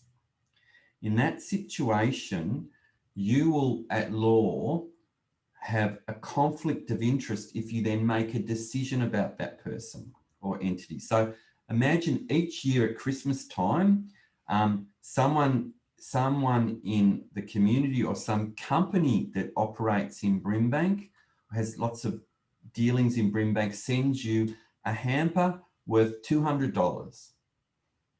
So you will have local provisions, your local gift register, that will require you to make declarations and may require you actually not to accept that.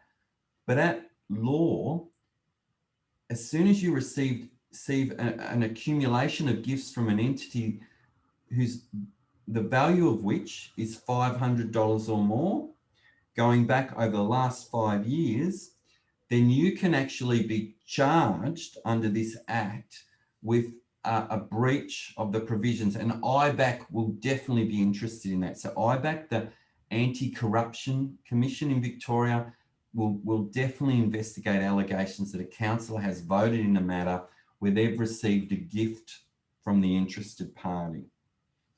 Okay, and we talked a little about perceptions, friendships. So where you're so closely associated with a person who has an interest that it's seen as unreasonable for you to still be involved in a matter, you should declare the interest. So where is the line? Well, you know, the fact that you might know someone to say hello to them in the street, might know them by their first name, might greet them in a friendly way and ask them how they are, wouldn't generally mean that you were so intimately associated with them that if they applied for something at council, you would have to say, oh, I know that person. I say hello to them sometimes when I'm at Safeway or when I'm shopping. That wouldn't normally create such a level of intimacy as to create a conflict. However, if they're the sort of person that you would have over at your house for a meal, who you would go away on holidays, or they would have you over at their house for a meal, the reasonable view it tends to be that would create such an intimate association that you have with that person that you couldn't really make an impartial decision about them in your role as a counsellor. Okay, so where conflict of interest does arrive, in terms of general exemptions, there are some exemptions. So where it's very remote, the conflict. So you know, I sort of you know, my spouse isn't the applicant, doesn't work at the applicant, but you know, she knows someone, used to know someone who used to work at that company. That sort of relationship is so remote, it's insignificant. Also, with councillors, where you as a councillor are voting on something, but you have a personal interest, but it's a personal interest that is shared throughout most of the community, or much of the community, or a large proportion of the community, that won't give rise to a conflict. So for example, when you vote on what the council rates are, you all have an interest in that. Most of you are ratepayers, but you won't be prohibited from doing that because much of the community is in that situation. So where you perhaps say we're voting on upgrading the main road through Sunshine, and council was going to spend money improving the footpath network and the road, the main road through Sunshine, you might say, well, I shop there every day. Do I have a particular interest? Well, the answer would be, well, no, that's an interest that most of the community would share, so you wouldn't be excluded from voting on the upgrade. But if you owned a shop in that main street and you ran your business from that shop, your interest now is a much more narrow interest. You know, most of Brimbank wouldn't own a shop in Sunshine, whereas a very large proportion of Brimbank would still go and shop in Sunshine. So your interest then as an owner of a shop in an area that council are about to upgrade might well create a conflict of interest. Where you don't have any knowledge and you couldn't reasonably be expected to have knowledge, that would be an exception. And where you're on a committee of council as a delegated representative,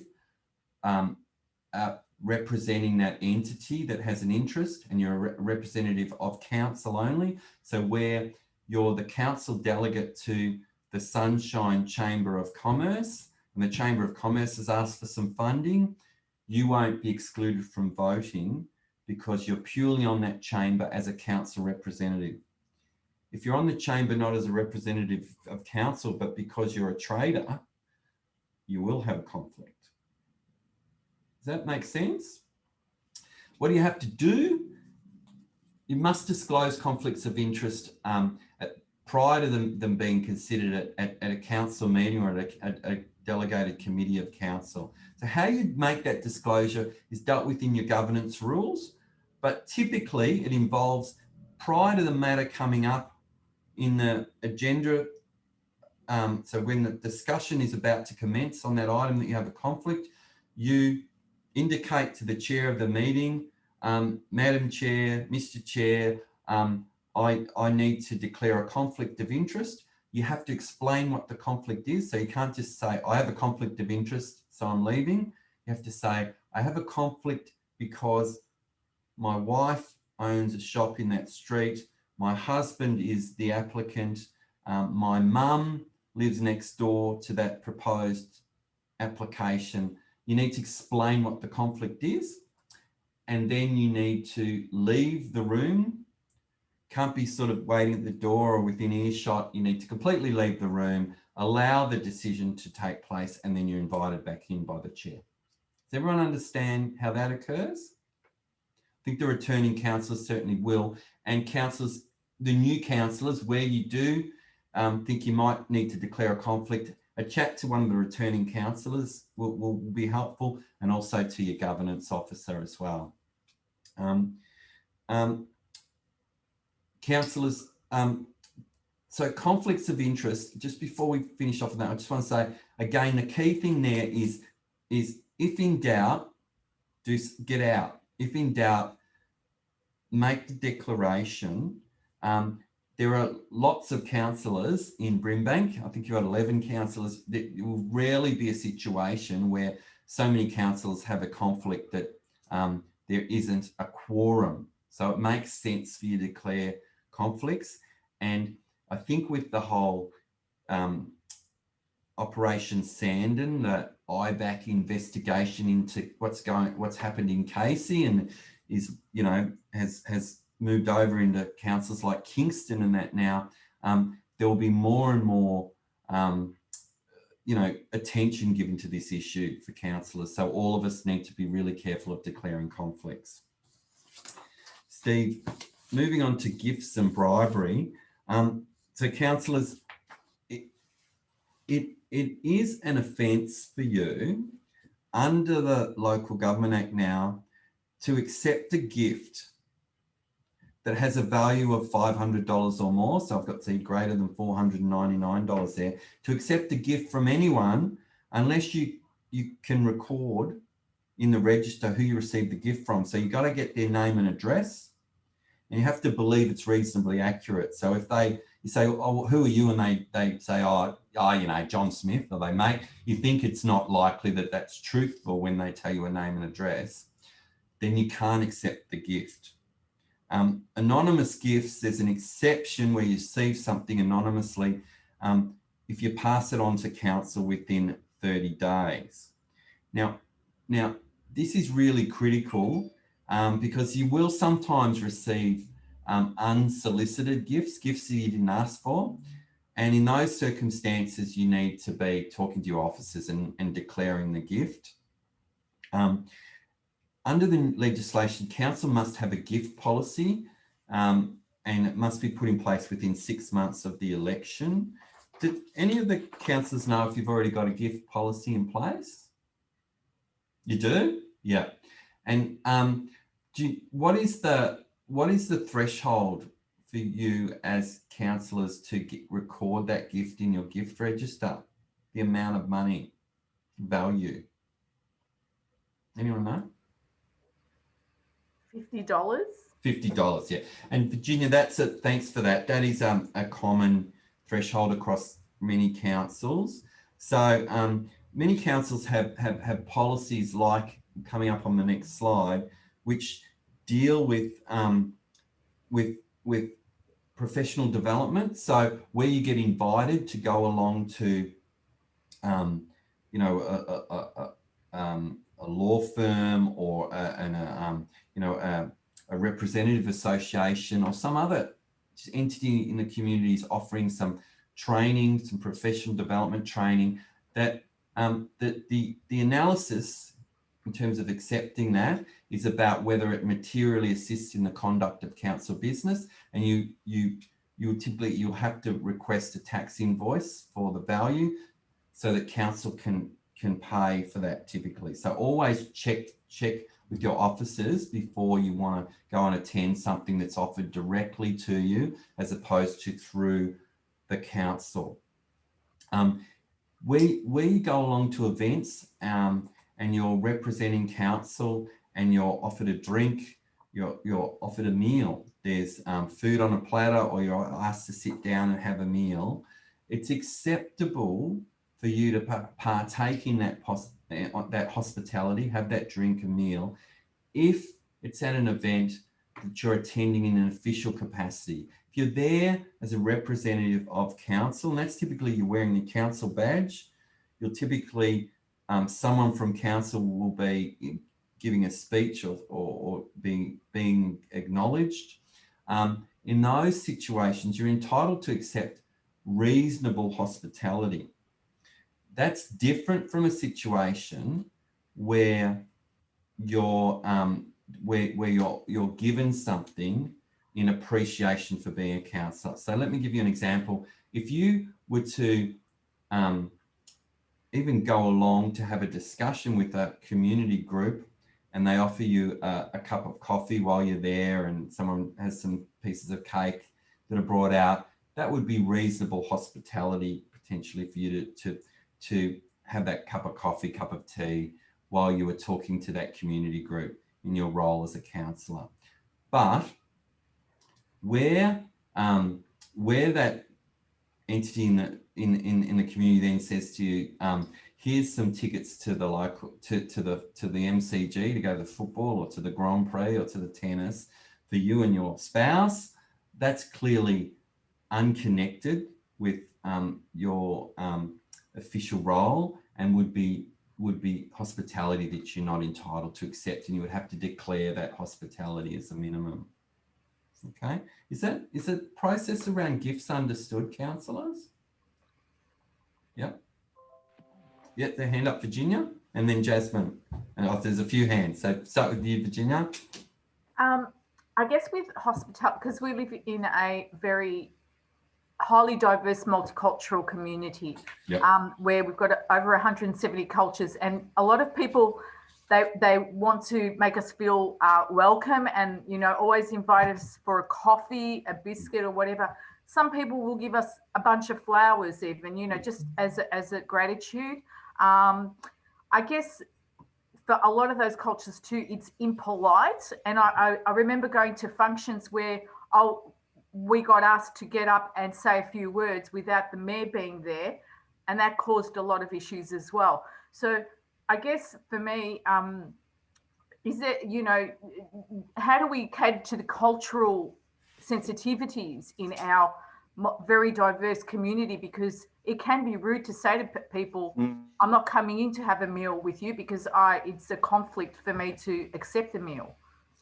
Yeah, I'm so glad you asked that, because it's typically something that I raise as well. So I come from one of those communities. I'm from my family from that northern part of Croatia, Istria, Italian speaking. My dad would, his way of saying thank you was just, have a glass of, offer someone a glass of wine. He'd say no. He'd virtually pour the wine through your fingers. The third no, he'd still be trying to do it, because part of, and many communities, their way of showing appreciation is through giving you hospitality, dining, offering you a meal, breaking bread with you. So I appreciate that that's a concern, and I think that I think that saying no, I can't is often not heard as well. But I think that what is heard is when you say, look, I'd love to, but I could lose my job. I could actually be found guilty and I can't be a counsellor. That people will generally react strongly to that. But no, we're not suggesting that when you are out there in the community that someone offers you, a coffee, a tea, a glass of something, of some food that they've made, that they've cut up. That sounds like reasonable hospitality to me. When they want to take you to a restaurant, when they've got a planning permit application and you're talking to them about their application and they bring out the cup of coffee and that, you're having coffee at their house or their business about that, that doesn't sound to me to be unreasonable. But when they say, let's meet at such and such restaurant and they're paying for the meal, to me, that's unreasonable hospitality. So there's a line, I think, that you can remain true to those, you know, being empathetic and appreciating where the community is coming from. But there's a point where you can say, look, no, that's I can't do that. Steve. Can I add to that too? And it's a great question, Virginia. The risk of being blunt, in many communities where government isn't as advanced as Australia, gifts and hospitality are a way of getting the inside running. So I sometimes say when I'm doing workshops with council staff that yes, in some cultures it's okay, it's not, you know, it's rude to refuse a gift. In some cultures it's okay to bribe public officials, and being alert to that. And a lot of your strength as a councillor group, even though you might have robust discussions, is talking about these things in the way that Tony described and helping each other to really protect yourselves from that happening. So if you know there's a risk of being offered a gift, maybe when your secretarial staff are accepting the gift, put something in accepting the invitation, put something in the reply to say, you know, to put a limit on what, you know, that there's no gifts, or that you can only accept, you know, 10 coffee or whatever. Like you might, if you see it coming, act early. Jasmine, you had a question? Yeah, it's like you had the same question I had, because I'm you know, for the Vietnamese community, and you know, expecting with my elders, you know, like eat. I'm like, oh, okay, like, all right. But, Absolutely. yeah. Victoria, you had one too. It's not a question, Tony, but it's more or less on the same lines as Virginia. And I do get invited to a lot of, let's say, dinner dances. And the community want me to be there as a guest, which means that I do not pay, you know. And sometimes if the invitation is coming through council, then council acts on my behalf and get council to pay for it. And if that doesn't happen, then I will declare it. Yep. You know, whether it's $30, whether it's $60 or whatever, because I would rather err on the side of caution rather than, you know, regret it later. So with me, again, like Virginia was saying, it's with a number of cultures, it's considered as being rude not to accept it as a gift, and there can be a lot of sensitivity about that. But yeah, there is a way of going about it, obviously. But to be on the safe side, if council is not paying for it, then declare it. And you know, sometimes even if it is $20. Even if it is just a box of chocolates or whatever, I declare it. And that way, I don't think you can go wrong either. That's a really good practice, Victoria. And it's so defensible, because when there's some allegation out there, oh, you know, that councillor is, you know, being influenced by some gift, you can, it's actually quite strong to be able to say, well, hang on, I'm really transparent about that. I declared the fact that I went to that dinner dance, and and that was something that I had my council badge on. I wore my councillor badge. I was there representing Brimbank Council. I wasn't there just having a good time, you know, with my partner. Yeah, councillors, we've got a few slides that because this is mandatory content, we've absolutely got to get through. So do you mind if I pretty much smash through the remaining slides and then hopefully leave us a bit of time for questions? Yeah. That's Dave. Great. So, and some of them we'll be able to do quite quickly. There's a category in the Local Government Act called gross misconduct, and I'm sure you'll all stay right out of there. That is behaviour that's so bad or egregious that you couldn't possibly do it and stay in the role of councillors. So, you know, accepting bribes from developers. There was a Shepparton councillor, I think, who tried to influence the outcome of a legal matter, a conduct matter that involved him by threatening people. So that behaviour was so bad that it was found that there was a gross misconduct, and there's processes of conduct panels that I'm going to talk about. We're not going to have a break at the moment, that fall into play.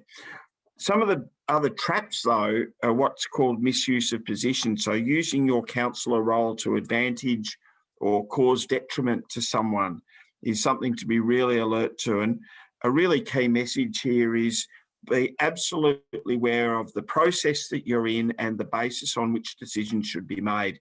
And the officers should be able to help you with that. So some examples of this, and these are serious. The fines for these sorts of infringements are well into 5 figures, if not 6, for 6-figure fines for some of the worst ones. So improper use of information acquired. So, for example, if you became aware of the possible rezoning and border property, that would get you into big trouble, or sharing that sort of information. So disclosing confidential information really gets the attention of the integrity agencies.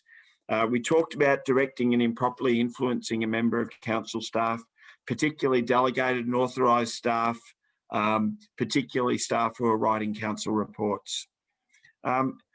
Exercising or pretending that you've got the power to exercise a function for which you're not authorised.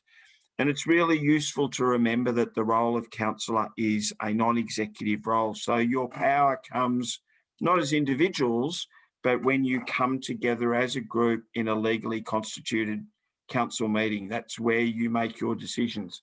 Even though you are powerful, influential people, just be alert to the fact that, you know, as I said before, you don't have the power to direct council staff, and it's a really good rule to be mindful of. Not using funds or resources improperly. So always using resources in accordance with policy, in accordance with process, in the public interest. People get caught out sometimes where they think it's in the public interest, but they're not following good policy or practice. So always talking to your governance team or your CEO as to what the appropriate process is. And Tony's talked about conflict of interest. So they're really serious things. Use of council resources. You'll have a policy. You get a phone and a laptop. There's council staff that can support you, that are dedicated to support you in your councillor role. For example, I presume booking meetings. You've got access to a councillor lounge. Really important thing there is use those resources in accordance with your role as councillor. And in accordance with that policy. Some of you might remember the case a few years ago of Jeff Shaw, the member for Frankston. He was using his state government car in association with his business. And the same thing might apply with your phone or your laptop. One of the things where people can get caught out is if, for example, you're using your phone for private use to such an extent that it was saving you from buying a phone or from getting your own plan. That would be misuse of position. So having a sort of a mindset that you use those resources in accordance with your councillor role, even though, look, no one's going to mind if there's the odd private call, but it's about all those things in moderation. And just be mindful, and I'm sure none of you would do it, everything's traceable. There've been some rather awkward situations in the past where the families of, you know, the teenage child of a councillor has got onto websites that they shouldn't get onto. And of course, everything, yes, I know. I know everything is traceable and your phone calls are traceable. So being sort of squeaky clean on these topics is really important. And again, you've got a policy on this. Now, I'll go through these really quickly. So, again, these we've got to tell you about them because they're in the induction process. So where there are disagreements between councillors that are unable to be resolved internally, you are able to make application to a person called the Principal Councillor Conduct Registrar, who's someone in the Office of Local Government Victoria, to go to arbitration. Now, your code of conduct will say that you should try to resolve your differences internally, and maybe the mayor can get involved. Sorry, Ranka, part of the role, or maybe you might have an internal mediation. The quicker and cheaper and most effective way is for two people to have a conversation. If you get to the stage where you approach the conduct registrar, or the council approaches the registrar for an arbiter, we're probably talking a cost of $20,000 or $30,000 to the community, and you're not going to be happy with the outcome because it's not a restorative mediation. The arbiter will just say, here's the decision. The other thing is, and I'm cutting through some of the latest slides, the conduct registrar has to be satisfied that all reasonable attempts have been made to resolve the issue internally first. So if that person says, well, no, councillors, you haven't seriously tried to resolve this, they'll just say, no, I'm not appointing an arbiter. The only exception would probably be where they thought a person might not get a fair hearing. So in fact, apparently, I didn't see it, Tony, but apparently it was in the paper at the weekend. The panel of arbiters was advertised. So lawyers all over the state, see Tony's making notes now, he wants to get on the panel. Lawyers are applying. You've got to, be an experienced barrister or solicitor to be on the panel, and local government Victoria keep the panel. So you don't even get a choice as to who the arbiter is. So the council can resolve, or a councillor can resolve, or a group of councillors can resolve for a finding of misconduct. They were the lower level things that we're talking about. Got to be within 3 months. If you think you've got an issue that needs to be raised, you can't wait for 12 months and then pull it out of your pocket and say, oh, I've got a complaint about you for something you did 12 months ago. It's got to be pretty immediate. And there's sense in that. Look, if it wasn't important enough to raise at the time, then it wasn't important, and we'll come back to that. So you can see there the reasons why the arbiter can, or the conduct register can appoint an arbiter if they think it's serious and they think there's sort of prima facie evidence to proceed. But if the arbiter, in doing their investigation, thinks it's a serious misconduct, then they've got to go back to the conduct registrar, and it might be resulting in appointment of a panel, which we'll talk to soon. And that bit I mentioned before about the council pays all the fees. So your ratepayers don't thank you for being in this space. If they find misconduct, the arbiter, they can direct an apology, they can suspend a councillor for up to a month, they can get you taken off representative roles, they can stop you from being chair of committee, or they can instruct you to go and undertake training or counselling. And that has certainly happened before, where councillors have been told to do training around anger management or certain probity issues, and you have to do it. So for more serious, remember the serious misconduct I mentioned, if there is an allegation, that goes through a similar process, but it's a councillor conduct panel. So there are multiple members of a panel, and it is a more formal procedure, whereas an arbiter is just an investigation. Better be quick. So there's an application process.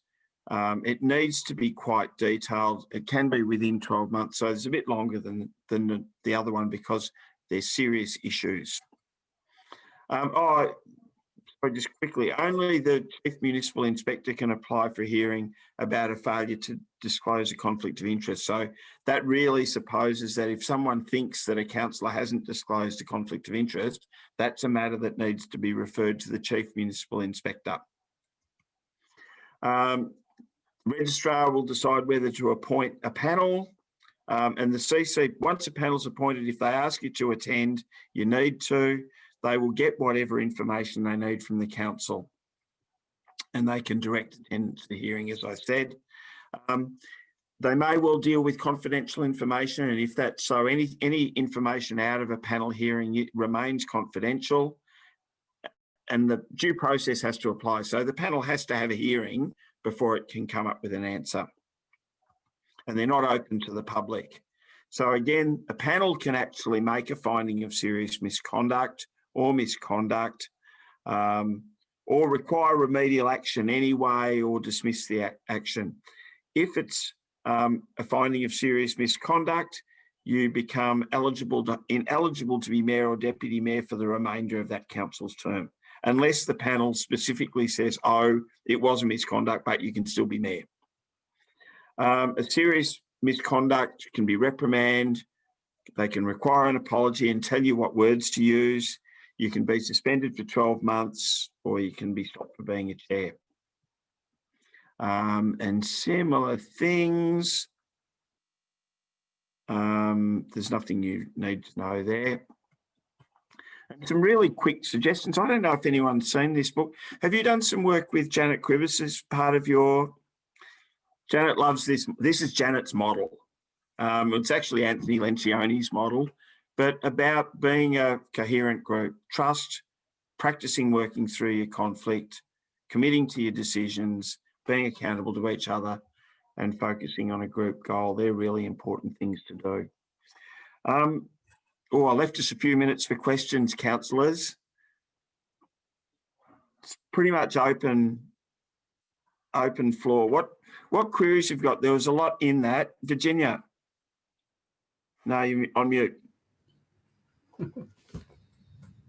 I think for me, the big one is conflict of interest. And I think we almost need another separate session on it and scenario, like real life scenarios, because I think it's always something that plays in the back of your mind because, you know, anything can be beneficial to you.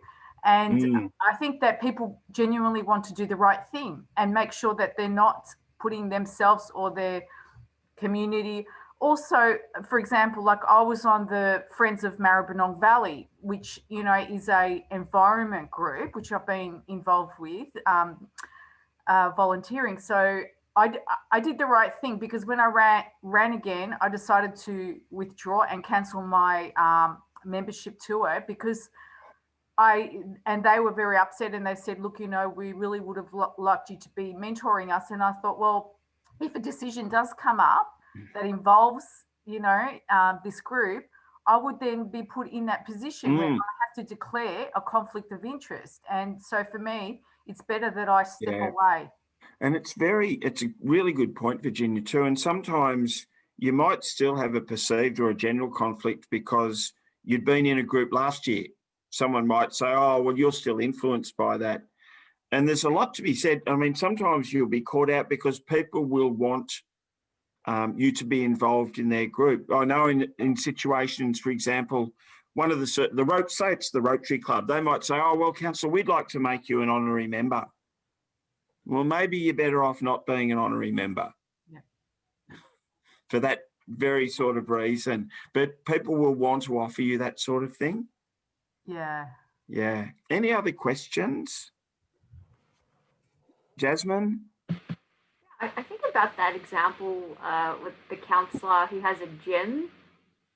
The councillor who has a gym. Like, what are the other councillors know that he has a gym as well? So I guess it's on the councillors. It's on them to remove themselves from the room. But it's a good point, Jasmine. Yeah. But at the end of the day, the person who makes the decision about whether or not to vote is the individual councillor. So, you know, and probably what happened there is another councillor or a member of the community brought his vote to the attention of the authorities. But ultimately, it's for you as a councillor to make that call. So you may be sometimes saying, you know, in an informal way to some of your colleagues, oh, don't you have a conflict here or not? Ultimately, it's up to you as a councillor to make a determination, and it's on your head, the responsibility if you get it wrong in relation to conflicts of interest. So certainly you can talk to your governance officers or the senior officers at council and sort of talk over whether you think there's a conflict or not. But ultimately it's on your head. And that's why I tend to say, you know, if in doubt, declare the conflict. Yeah. Tony, apropos of Virginia's comment before, and I'm not touting for business, although sort of I am, a regular conversation around conflict of interest doesn't go astray. So as a group, whether you facilitate it or not, talking about it with each other is the best thing you can do. Because there will be emerging situations that arise. And often being alert to context. Tony touched on it earlier. Sometimes just the fact that there's a planning permit coming up or there's a decision heading towards the council might make what otherwise is okay, might put it in the spotlight. So really being alert to changes in context is important. Now, councillors, I'm mindful of the time and I'll make a decision for Tony. We're happy to stay for as long as you want to. We're happy to wind up, whatever. You've been very patient with us. Ranka, you're on mute. Just realised I want to ask a question about conflict of interest because I own a business and I'm really involved in sites. So I'm not just working from outside of that business. So I do have many people that come around, talk to me. They're not my clients, but they're there. So if, for instance, happened to be that they needed something, and would that be as well conflict of interest? Because I'm not going for coffees with them. I'm not socializing outside my work with them, but they come every 6 weeks. So I may not be their hairdresser, let's say. It's my work, but I'm there. I'm talking to them here and there. Would that be considered as well as conflict of interest? Not so much conflict, unless I've misunderstood, Ranka. One of the important issues for you is that clause that talks about that your role is not the role of the CEO.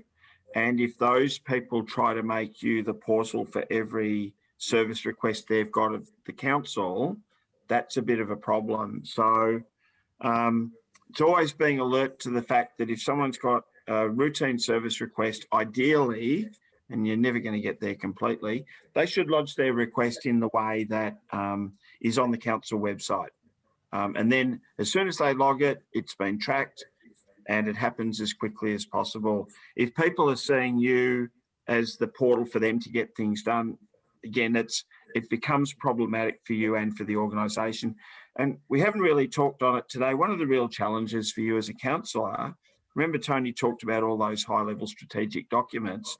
For you to do community vision, council plan, asset plan, rate and revenue strategy, financial plan,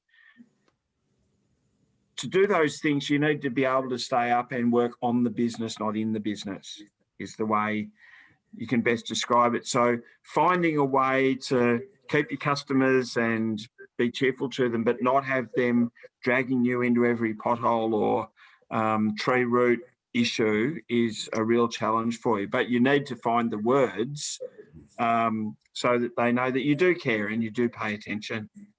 Yeah, I reckon, Ranka, if you're cutting someone's hair or your business is cutting their hair every 6 weeks and then they apply for a planning permit, I don't think that's a conflict for you.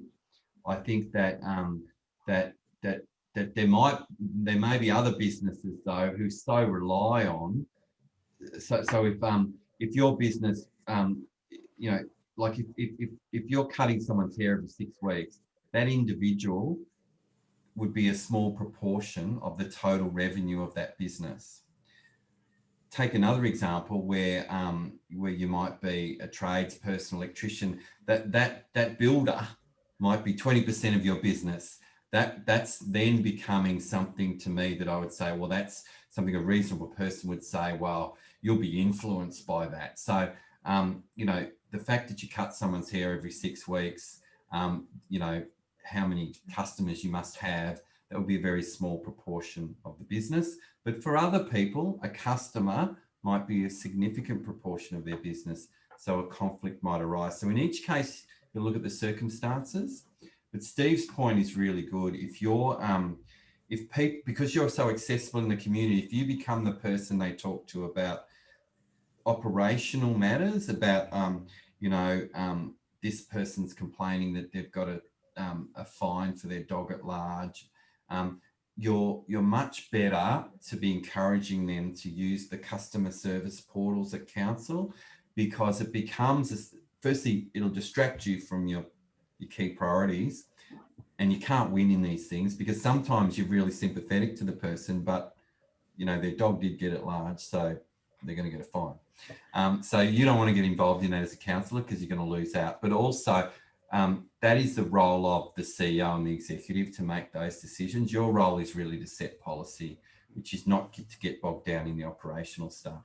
some councils, and I don't know if yours has, give the councillors a card to hand to people with the customer service number. And you might, if you had a stack of those, you could say, look, ring that number, let me know if there's a problem, or let me know if they don't meet what they set out to do, something like that. Virginia, you were going to say something. This goes back to the cultural diversity in our community, because a lot of people, like, for example, because I'm Greek, they say, come over for a coffee, we just want to talk to you about a few things, and they'll pull out a parking ticket. And this happened to me once with a Greek priest. And he said to me, look, while you're here, I've got this parking ticket. And I said to him, look, how do I say this politely, you know, after I've had a coffee and everything, but when it comes to parking tickets, do not touch them. I sent it straight through to our operations, anything to do with planning, because I did have someone ring me up even this week, a planning application. They've been constantly calling me and not taking no for an answer. So I said to them basically, and it was verging on being rude, but I do not deal with planning matters. You have to speak to the planning department. And it's for a big aged care facility that's coming in mind. Oh, yikes. So they are trying to talk to me and also my co-counsellor. And one word of advice to the new councillors, I can give you, planning and tickets, do not touch. Yep. For me, you can get embroiled into all kinds of issues, and you try and do the right thing to help people, and we do with our own culture, but they can also use that to their advantage and use that kindness. So it's best to just take it to the director. Thanks, Virginia. It's a pretty extreme example, but if anyone's got the chance, lately I've been working with the IBAC hearing running in the background, which you can live stream Operation Sand, and the Casey hearing, which is all about people with planning applications and their arrangements with councillors. Now, some of them are pretty extreme, but the thing I think is it's always useful thinking, how would I go being cross-examined by Mr. Tovey QC? It would scare me, you know, because that's ultimately, you only know part of the story. If these people are in the habit of contacting councillors, you know what else they're doing. So great advice, Virginia. Anything else, councillors? One thing I should also mention, and Tony touched on it before, as part of your membership with the VLGA, you do get access to confidential governance advice. I mean, you'd probably end up talking to me, and I'm not a lawyer, but sometimes situations arise and councillors and officers are able to call us, and at least we can give, you know, point you in the right direction. And that's just a free element of your membership, and it's just by contacting the VLGA switchboard, and they'll get me to call you back. The other thing is we do lots of this. VLGA Connect is a YouTube channel, and we do lots of videos about topical issues, which are available again as a resource. From time to time, we have webinars, and as a member council, you can register at no cost. So we've got an international one coming up next week. It's in the evening because we've got people from the United Kingdom, but that's available to you as members. Tony, do you have anything else to close with? No, I think councillors, for new councillors, it's there's so much here, and it's part of it is you don't know what you don't know, and you will be in a much better position in 3 and 6 months after having sort of gone through a few meeting cycles. You'll have a lot more questions, and at that point you may want to talk to your officers about particular areas that you would like to get some focus on. I think that the questions that you'll have will be much more practical because there'll be situations that you've experienced, and that's as I say, there are resources out there that are quite affordable for council, be it through like a VLGA membership or some other process, and that's probably a good time to have a sort of a revisit in 6 months' time on some of these issues. Yeah, so true. Branka, do you have anything mayoral to say at the end? Just thank you so much. This was great. I'm looking forward to another session Yeah, I think it would be great because it's so much to take in at once, especially because we had so many other trainings and information. So it would be great to have it again. Oh, I thank you. think so, yeah. Yeah, well, we'd love to. So thank you so much for that. Councillors, good luck. I hope you're able to stay out of the politics. And I've mentioned before, done a bit of work with Brimbank over the years and some great people out there. And, you know, I really hope that I hope we do get to come back, but if we don't, your term as councillors is rewarding for you and your local community. So thanks very much for tonight. Thank Thanks, Steve. Thanks, Tony. you. Thank you, Tony, everybody. and thanks, Steve.